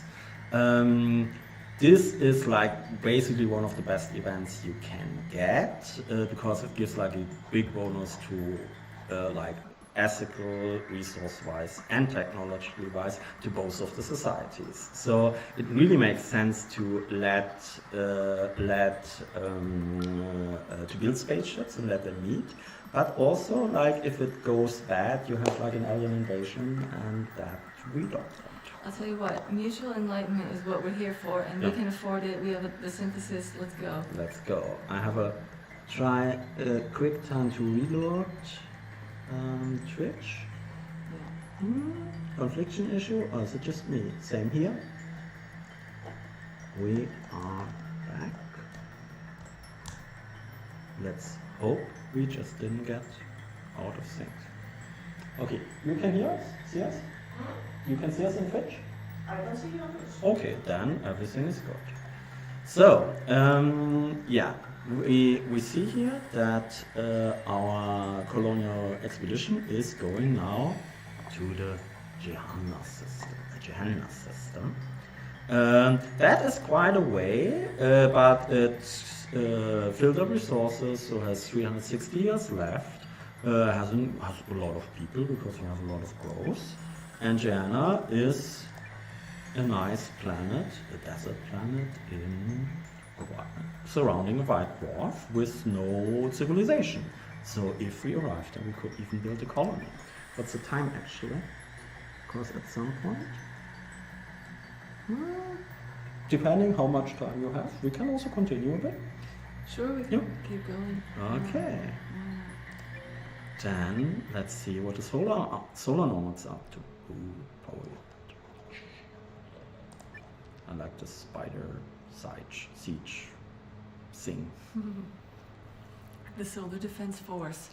To keep peace and order around the many mining bases, space stations, and planetary settlements of Glisa, the solar nomad clans create an interplanetary navy of spaceships. They secure the solar frontier and guard against potential alien intruders. Okay. Governor Waha again. We had this person a while. In my times, as a young captain of the Epsilon India Armada, I was able to collect countless riches from the asteroids habitats and convert enough emerald soldiers to take over the exoplanet now known as the Waha colony. Governor Waha is a weird person. So, prevention. Prevention is the admirals of the defense fleet are corrupted easily, accepting bribes from criminal elements and participating in extortion schemes. After multiple scandals, the defense force is dishonorably disbanded. Okay, and full power. The Solar Defense Force becomes a powerful political entity and smoothly consolidates control over the Glisa system. They continually expand their fleet to solidify their dominance. I would say either we prevent this, but there are also not so many people, so maybe we just harvest the synthesis and hope that this is not a problem later. Shall we read the middle option? Oh yeah, the middle option. Is the Interplanetary Defense Force of the Solar Nomads offers stalwart and dependable space capabilities, including surveillance, monitoring, and orbital combat maneuvers when necessary. Okay. Yeah, we could use the synthesis. Okay. I think I'm with you. Okay. Minus. We want more population. And then what happened? Yeah, the solar nomad clans monitored the solar system and flexed their interplanetary authority with an extensive military armada, maintaining the peace with the threat of violence. So, still, it's not just 20,000. So, what says YouTube? I noticed the flavor text from the flares of sentences starting developments in systems when watching Galactic Map. This had me wondering if our selections of flare and code when they evolve. I don't understand that question. Selection of flares when they evolve. At the moment, no. So if you just collect flares on normal planets, you won't get like a bonus that there will be a creature evolving. But I like the idea that you can like go to a planet and say, so collect some evolving flares that is more likely that something That evolves. is a good idea. I like that. We noticed this in the future thing. Twitter is good, Facebook is good. Let's check if Twitch is back. We are back. Okay, we can't connect to the chat, so we don't see what's happening in the Twitch set. But somehow our laptop is not. Then we just continue playing, and I hope you can see us. Hey. Ooh, okay. Oh, whoa, humans are already racing forward into a new technological age. Yeah, they got like the big boost from their Prune friends. Yeah, and now they're in the same technological age as the Prune. Yeah. Here we go, solar age. The humans are able to explore and colonize their solar system. They started to use advanced robotics and complex genetic engineering. There we have a Philip K. Dick quote. Quote all the big science fiction writers. To read about cities and huge industrial enterprises and really successful colonization, you can imagine what it might have been like, what Mars ought to be like. I think that's from Android Dreams Dream of Electric Sheep. Basically now we can settle on Mars, but if you look at the picture, we won't be like just run there and have like a water park there. But there's like these kind of habitats where you can live. Yeah, as some people in the chat already mentioned, we are basically in the Expanse universe now. And the same thing, wisdom, advancement, power. So, what do we do? we don't have so many people. We have a lot of resources. We could even make them more clever. I'm torn between those two. Yes, well, let's go with wisdom. Let's go for I think they need it. They need a bit more wisdom. So nearly they're out of dystopia, that's also good. So, the demo would end in 200 turns anyway. We didn't do much with our like dinosaurs. They also like eat up all the creatures on the planet quite fast. So at some point we should like push them in one direction. We still, oh no, this is, we still have like our people who are just 5,000 Prune. Let's see what's happening with them. But before that, the spaceship to Jana has an issue. Deep genetic breakdown. Okay, before they were born, the genes of the crew members of the Prune colonial expedition were modified so they could perform better in zero-gravity space environments. Those modifications have unforeseen side effects and their internal organs start to collapse after a couple of years. Oh no. Can we still call these gene-spliced creatures sent out by our civilization into deep space Gorgons? They are only the shadows of our glorious race. So Governor Waha is like doing megalomaniac, you could say. Okay, let's see what we have for prevention. Mhm. They Prune find a cure to reverse the effects of the genetic breakdown. Or regular, the medical officers of the Prune colonial expedition can minimize the organ collapse, but most crew members still have a far shorter lifespan than Prune on Gliese C. All crew members with the artificial genes are doomed. Luckily, a couple of Prune on board still have a pure, natural gene setup and can repopulate the Prune colonial expedition. Oh no. I mean, the thing is, they have quite a lot of people for that ship and a growth, a lot of growth. We could even like just revert the growth and get some synthesis. Or we go for the middle ground and then the growth is a bit reduced. But I also have like resources for 300 years. We could prevent it. I think, you know, the depopulation, it's a cruel choice, but it does give us synthesis, which we could use for good. Okay. In the universe. Okay, so because we had like this big next generation boost on the chip, so that's why that was a good choice in the end, because now we could actually afford stuff like this without collapsing this thing. So and with 76 synthesis, yeah, we can combat some problems here. Yeah. Especially here will be a problem quite soon. There's 10,000 people left, 9,000 people. Okay. And I didn't get any growth bonuses. 8 people. Oh my god, 70,000. 7,000, 6,000. Oh my god, what's happening? Yeah, all the science in the world won't save you now. Yeah. You just population is dwindling. But while the Prune are like going away, we have growth. We have growth with the Garden of Eden. Oh, I love this one. At the confluence of 3 rivers, the Maru find an uninhabited valley with plenty of luscious food and without any competition or predators. They can settle and grow in peace here. The land before time.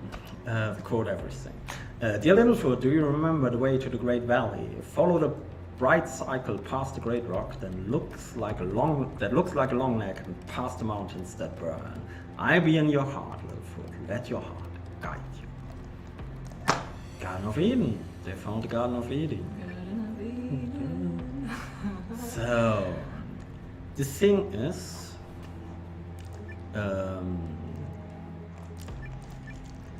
the thing is, we already chose like a couple of dead ends for these civilizations, I think. So we don't get much more bonuses now from this. Well, let's read the choices. regular development, the abundant food sources of the valley let the Maru population grow and thrive. The pillar.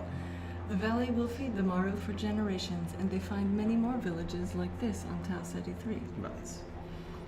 Valleys. They Valleys. make villages. They find villages. Or the Maru pollute the rivers, and all the delicious food begins to shrivel and rot. Oh no. Gives us not much points anymore. They're already growing quite okay, so at some point we actually have to handle resource scarcity in the Stone Age, which is not so usual, but I mean you can eat just all the mammoths basically. I don't think they need more people at the moment, but who knows? Also it costs us 30 points, so probably the middle one is That's a good choice here. I'm with you. okay. I will jump quickly back to the Prune. Because there are 5,000 people now. I can like reverse it a bit, but probably not enough until. So Can we? That's the question: is do we keep them alive until the end? Because it's already telling us the demo ends in 300 pulses. Yeah, we might. I'm just curious if. So if we fall under 1,000 or under 100 Prune, we will get a special event. Maybe we can reach that. Prune colonial exhaustion. Prune arrival in Jana. So, let's look at this. As the Prune colonial expedition approaches the goal of its journey, onboard analysis concludes that the oceans of Gana 6 will provide a safe spot to create an arcology as the center for the Prune planetary colonization program. Governor War has an opinion on that. At some point, we will be able to build an interstellar dropship capable of smashing into the sea of an enemy planet, causing massive floods, and function as a floating military base in one strike. That is how Governor Waller. That's one way to do it. Yeah. Let's see what else. Oh, here we could have points. Very good. Yeah, here we could have a perfect success in which the Prune complete the construction of a self-sustaining arcology in the ocean of Gliesa Sea. With access to maritime food and underwater resources, the new colony prospers. Trouble development. Or dangerous hazards on the land masses and toxic flora keep the Prune holed up in their aquatic base. They need to build costly floating settlements on the oceans if they want to spread over the planet. Or total failure. After building up the aquatic city, Prune underwater drilling triggers seismic tremors on the ocean floor. The resulting gigantic tsunami swallows up the entire floating base of the Prune. So we can like just then the whole adventure to like half of the galaxy would be fruitless and say, okay, we don't want this civilization to prosper, or we really need the points, which we don't. I would go make a perfect success. Okay, let's do it. There's a mistake though, isn't it? The Gliesa Sea is not the right planet. Oh, 'Cause they're in- yeah, I think I maybe already fixed that. Okay. I should write that down. Yeah. Yeah, the spaceships have... They're in Gana, and it's Gana 6. Yeah. Yep. Aquatic station. Yep. Aquatic station. Middle choice. Success choice. Success choice. Wrong planet. Oh, So yeah, this game is still in development. There will be like little issues now and then. So we will see. So yes, they're called invaders because they're cool invasion droids. So we have now a colony here. We have here a colony that prospers. We have the nomadic clans of their home planet who are not prospering. The blockchain communities are already in the Solar Age. Maybe we finished even. And yeah, the Stone Age people, Stone Age raptors should not eat so many beasts. That could at some point go into problems. Let's find out what's this going on in the aquatic colony. Yeah, justice. Uh-oh. Okay, the borders of the Gana colony are disconnected from the law of the established Prune aquatic colony. Invaders and outcasts compete over valuable planetary resource fields. Personal justice and revenge is commonplace in the colonial frontier. Our days are over, times have changed around these parts. There ain't no more cowboys, only men with violent hearts. Redemption goes from Miracle of Sound. We should at some point like really have that played in the songs, but I don't know, that's probably copyright violation. Probably. Just But when you do it, do Twitch. it yourself. Yeah. Okay. We can go prevention, in which colonial factions of Gehenna send out circuit judges and commissioners to end the vigilantism of the outcasts. Cracking down. Or regular development, the cruelty of the frontier years passes, and the factions of the colony make arrangements with the Prune outcasts. Justice. Or massive injustice. The leaders of the colony are not able to pacify the frontier outcasts, and the next generation adopts their creed of vigilantism. So this is like an unethical event. It would give us 10 points. We're already 60% utopia. We could like notch a new back, but maybe we want to make this colony very, very utopic. But that would cost us 30 points. Maybe. Or getting 10 more points. Let's go the middle road. Okay. Yeah. It's always like, maybe we need the points for a different event later. Yeah. I'm down to 41, anything could happen. Yeah, but- I'm checking. I'm worried about our You about clicked on the negative thing. Now we got pollution. yeah, but they have so many resources and not enough people to waste them. So Okay, but we get synthesis nevertheless. Yeah. Okay. so always when you click on a negative thing, you get a bit more synthesis. So that makes sense. I'm just worried about our poor Prune. 10,000 people. End of demo. It's sad that we can't connect to the chat. How can I but it doesn't reload. Somehow this app is broken. Oh. Okay, they have a random event. Yeah, if you're on Twitch, come over Yeah. to YouTube. Yeah. Mm-hmm. People to engage. They have an inspection. There is nothing new in this. Okay. Okay, thank you. Okay. Interstellar migration. Many solar nomads live in tiny airless solar colonies or perpetually overcrowded space stations. With no apparent future for their offspring on Glacial Sea, adventurous solar nomads begin refitting interplanetary clan ships for a journey toward the Tau Ceti system. Give me your tired, your poor, your huddled masses yearning to breathe free. The wretched refuse your team shore. The new Colossus. Yes. From Emanations. The Statue of Liberty. Yeah, that's what's down there. So we could. Okay, this is like maybe an event that shouldn't get triggered when you have so few people, because like the fleet doesn't make so much sense. But Yeah, they would send like half their population. which are like 800 Yeah. people. Okay, well, how about the regular development? Well, let's read it. With great effort, the nomad outcasts are able to convert a transport vessel into a fully functional colony ship. All that and Or with only a few weeks into its journey, the colony ship stalls in the Oort cloud of the Gliese system. will give us 20 points, but maybe I would say maybe these people don't survive it, so getting a couple of them to safety, to space, We could, sure. or we could try to save the planet and get some points for it. We do need synthesis, so Yeah. yeah. Okay, that end. There's not enough people to build this. The odd cloud. Yeah, that's actually quite cute. Oh, in the Oort cloud of the Gliese system, a despondent floating settlement of outcasts can be found.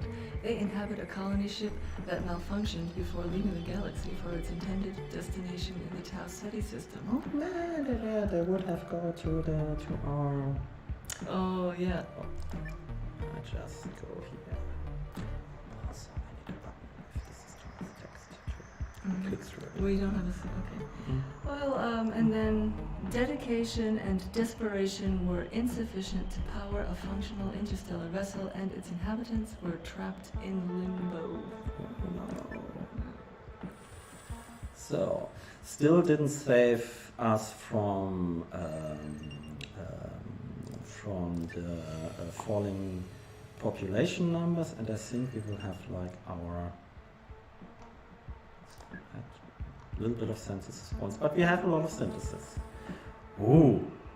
Okay, the humans are really like this boost they got from their alien friends. That is that really. Okay, so it turns out that cryptocurrency won't be the end of our civilization. Yeah, if aliens come around and help us out, then we will survive.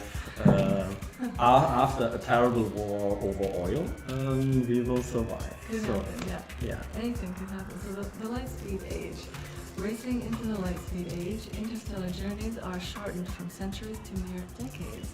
Human civilization sets new speed records in areas such as quantum state computing, light jet manufacturing, and mining for resources from faraway planets. We see a picture of like a mining base in a gas plant here. That's like a bit like Star Wars Cloud City-ish. Also, we're not faster than light, but we are nearly as fast as light, so we're approaching relativity issues.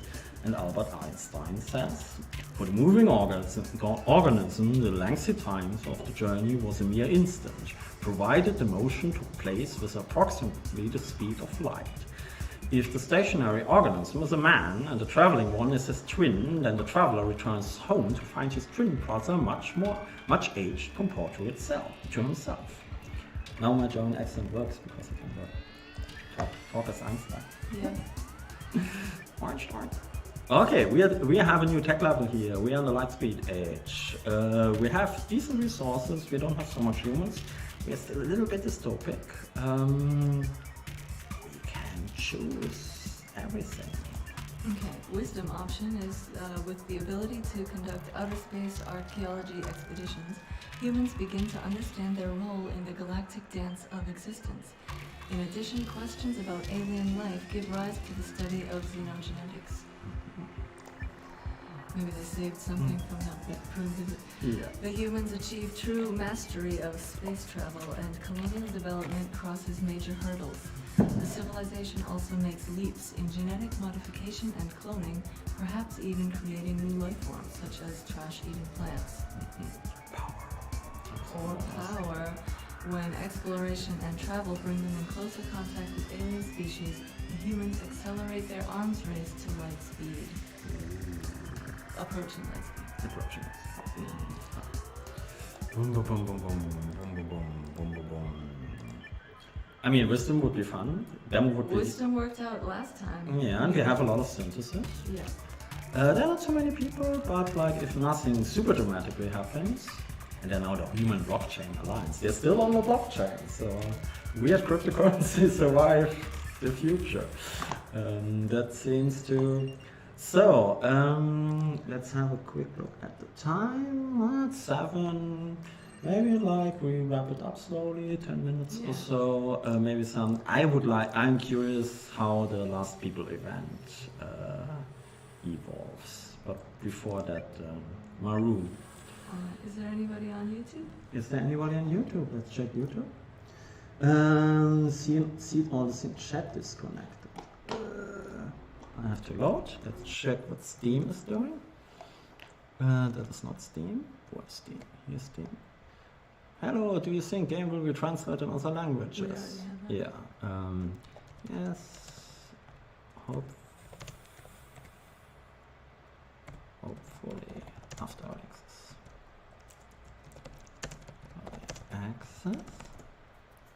I can't change sites. Okay. Connect to the internet. Okay, I think the whole. The YouTube went down with the alien civilization. Maybe I'm not connected.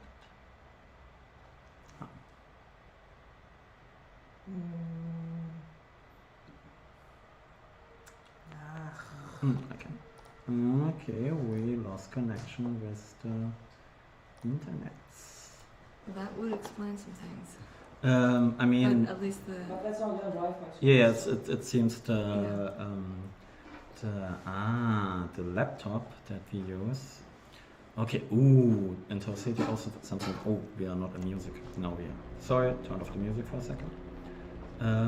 So, this is such an amazing game that I didn't know. I need to play ASAP. Download the demo now. Download the demo, that's our advice. Or wish list for the early access on July 1st.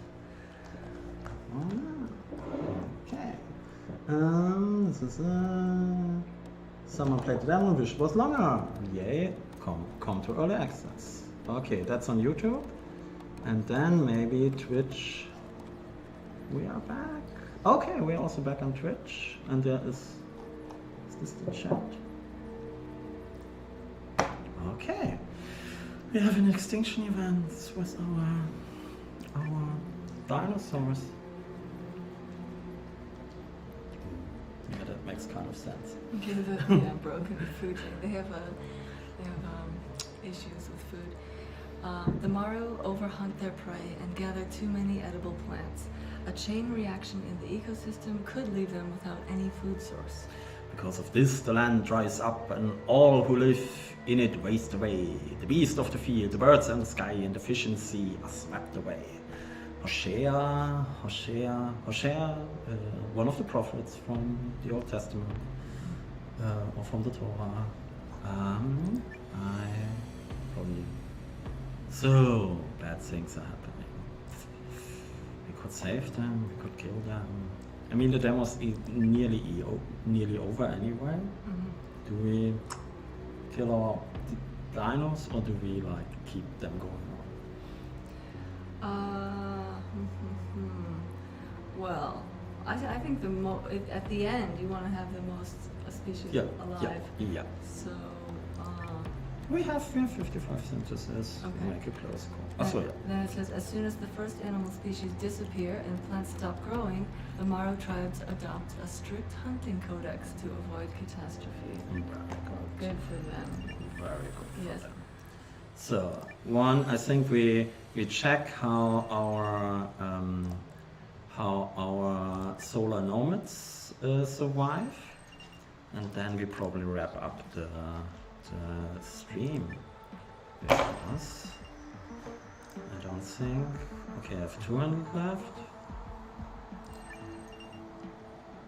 Don't get a bonus. It would be nice to show the credits though at the end. Yeah, that we do. Yeah. Oh, a resource crisis after we saved them.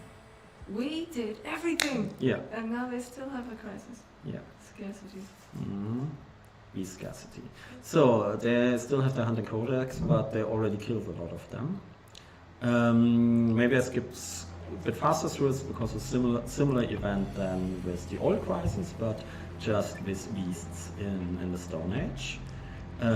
We can just trigger a big war and get 20 points, or try to.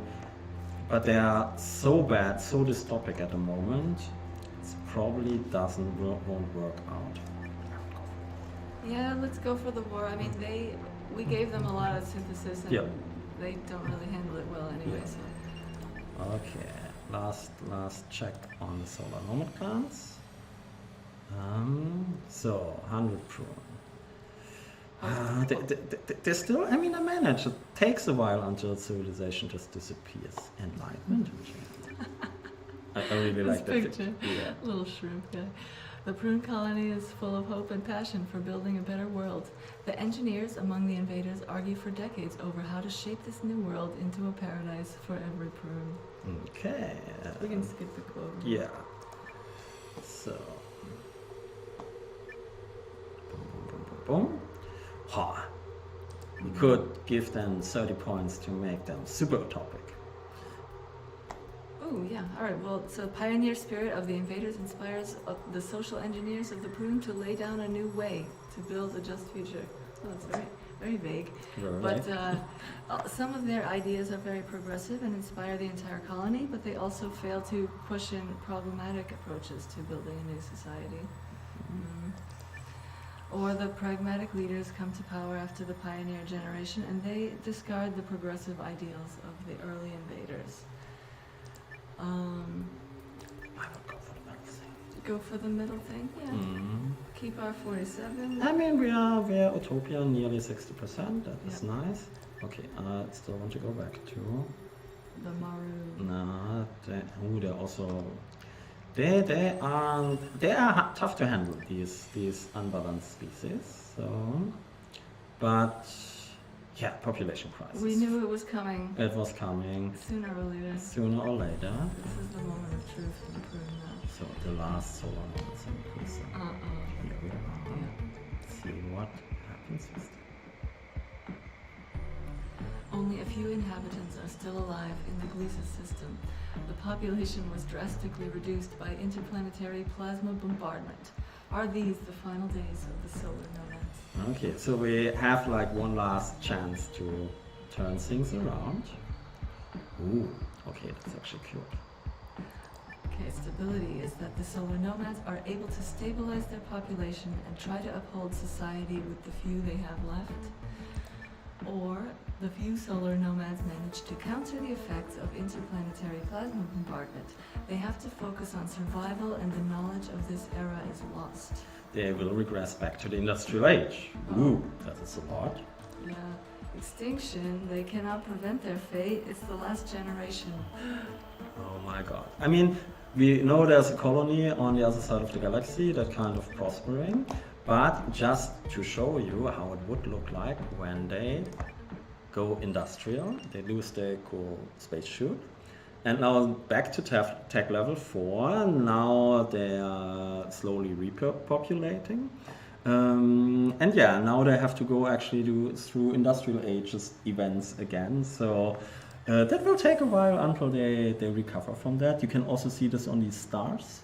So now they only have one star, and the more advanced species have like technological advanced, not necessarily ethical advanced, have like nearly 4 stars.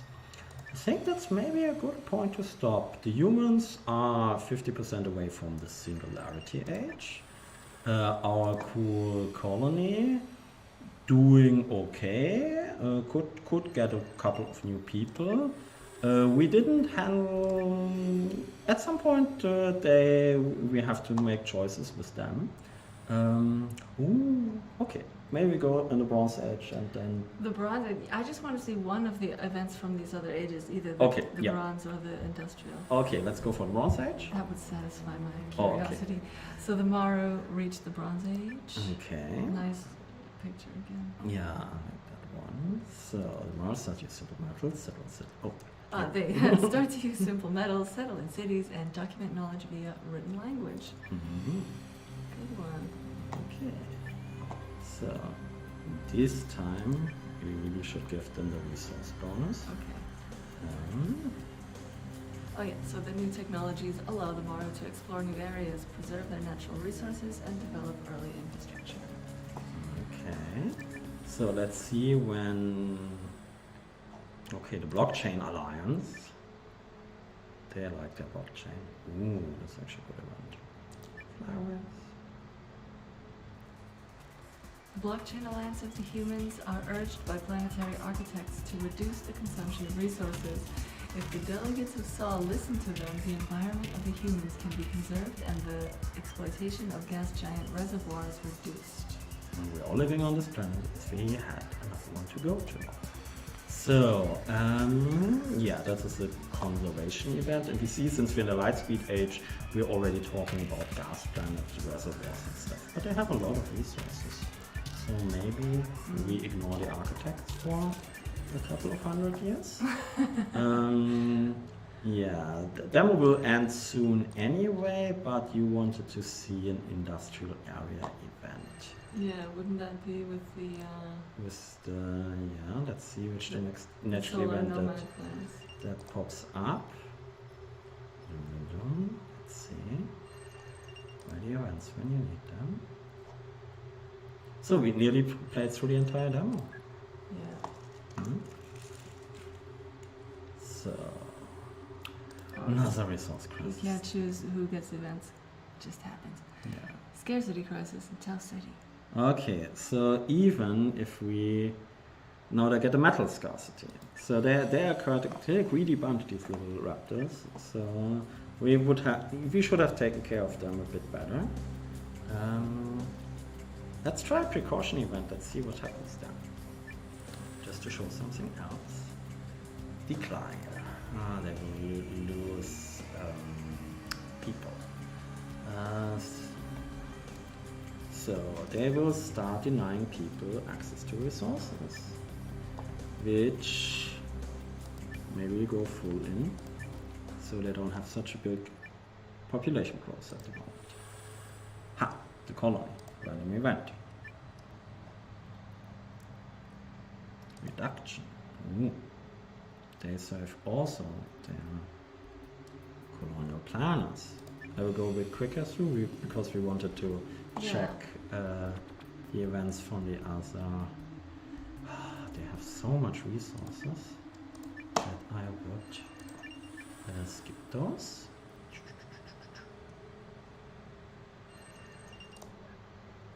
So, what's the next event? Where's the next event happening? They also have their means running around.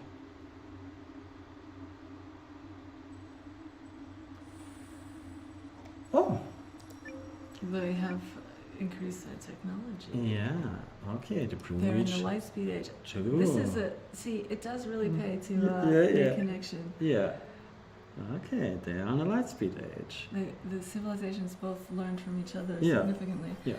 The Prune mastered space travel and made advancements in biotechnology adapted to the Gamma system. Vessels that can reach the speed of light can now be constructed, and the invaders are able to settle in extremely hazardous environments, like gas giants or the corona of a star.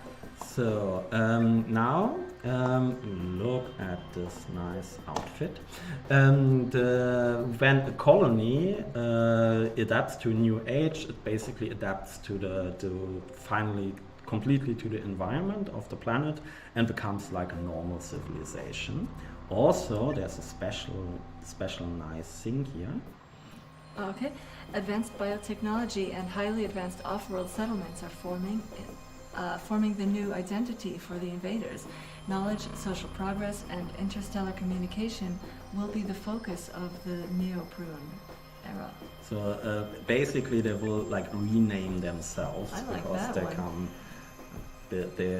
because they become like a different kind of civilization. Yeah. Or they could be called the settlers, and this is because they, explore new areas, preserve the resources of their colony, and plan the construction of starships. Yeah. Or do they get a new name here? Compared to their ancestors from Gliese C, the Prunes see themselves as a superior society. They are. Oh, okay. Okay, here's a name. We have there's a missing something, but they're going to adopt a different name as well, inspired by their new home system. And as they explore the biotechnology to find ways to defend themselves, harm each other, or fight against other alien species. Okay, do we go for Neo-Prune or for settlers? Oh, Neo-Prune. Neo-Prune. Sounds good. Okay. They are now calling themselves the Neo-Prune. And we have nearly 100 syntheses to spend. Yeah. When are some of these other ages going to pop up? So here something should happen soon. Okay. Well, okay. It's the humans again. Okay. Now. Maybe I shouldn't have insisted on seeing what happens. Okay, but that's also a good point to end because we are in the singularity age, which is like the highest age you can get in early access at the moment. Yeah. Last week? Last one, sure. The humans created machines with the ability of recursive self-improvement. These constructs can autonomously build copies of themselves that are more powerful and efficient than the originals, and these copies can build even better copies, and so forth. The path to true artificial intelligence is clear. Okay, and then Lester Reynolds quote, can we drop the artificial intelligence? It's a bit like calling you a meat-based processing system. AIs have an opinion on things. Yeah, and that is like kind of the final age that you can reach. We use so much wisdom on the humans, it will be really costly to give them another wisdom boost. So maybe we just take an advancement boost, and that is. Do you want to look at the solar nomads in the This industrial would age? be the industrial one, right? Yeah. Okay, cool. Let's try it. Let's have a look what we have there. One more. Knowledge. Knowledge in Glisa. Microform libraries. From Yeah, it's good. From Vienna. A society of nomad archivists invents a digital scanning method that permits the replication, storage, and transmission of miniaturized documents. The archivists dream of a scholarly compilation accessible to every solar nomad on Glisa C. They call their project the Micro-Library. Okay. So that would be actually quite the right choice to boost them back into like nuclear agents. So if you want to go forward, then this is the way. The Micro-Library project receives broad support. Encyclopedic miniaturized archives are made available to all nomad households. Okay, I think that is a good point to stop. So we have hope. Wait, if What? we get this dead end, we can have over 100 synthesis. Okay. And this would be the religious fundamentalists are suspicious of the Micro-Library project and mount a successful campaign to stifle it. Let's do that. Yeah, well, let's do that. Let's do that. Okay, maybe look at the history instead, which also is too far here. And then so what you get for that choice is, in a dusty, forgotten library on Glisa C, a curious object can be found. A prototype enchanted lamp device built by nomad archivists. Their dreams of planet-wide scholarship were crushed by pious anxiety as their Micro-Library project lost its funding. So yeah, we can like kind of imagine this like former glorious like civilization that was like expands like on multiple planets, now back on their home planet in like in Mad Maxy industrial style. Yeah, they're trying their best. The library thing didn't work out. But, let's see what happens there. Yeah. I think that will be also all from us. The demo would be finished anyway soon. I hope that was kind of fun to watch with our like little explanations and stuff like this. I will go quickly over the chat. But pre-civilization nurturing stage where you nurture star compositions which would affect planets, or just planet composition, which then dictates the potential limitation. Yeah, that is actually a nice, where's the chat gone? There's the chat gone. That's actually a nice idea that you have like, maybe if you like collect some flares and then like water changes in some planets, then you have more resources in the future or stuff like this. That would be actually quite. Oh yeah, and do we have a date in July for the release? Well, thank you for asking, because we can't say this enough. July 1st is when you can download the early access version. Access release is July 1st. I finally learned how to write first then. First. 2, 2, 1. Okay. Yeah. Yeah. So, okay, I think that's all from us. Save the Prune, everyone. Yeah, that was fun. We did. We didn't kill anybody. We didn't kill anybody. I mean, it was once close for the humans. They really came back. Yeah. It was close, very close for the Prune. Who knows what that's happening with our dinos. Let's see. Yeah. Well, actually, there were casualties, of course, but I mean, the civilizations all survived. Yeah. Which is a good run. Okay, then this is us. I would say we say goodbye. The demo is still available today and tomorrow, and on Tuesday. No, today and tomorrow. Until Tuesday morning or evening, I think, depending when during Steam Next, the demo is still available, and we please join our Discord, wishlist us on Steam, follow us on all the things, Twitter, Facebook, whatever. And yeah, if you like the game, please share it on your social media stuff, and so other people can notice. Tell your friends. Tell all your friends. Yeah. Tell the entire galaxy. Yes, Send signals. Send signals. Okay, yeah. We come in peace, we leave in peace. Yeah, bye-bye. Yeah.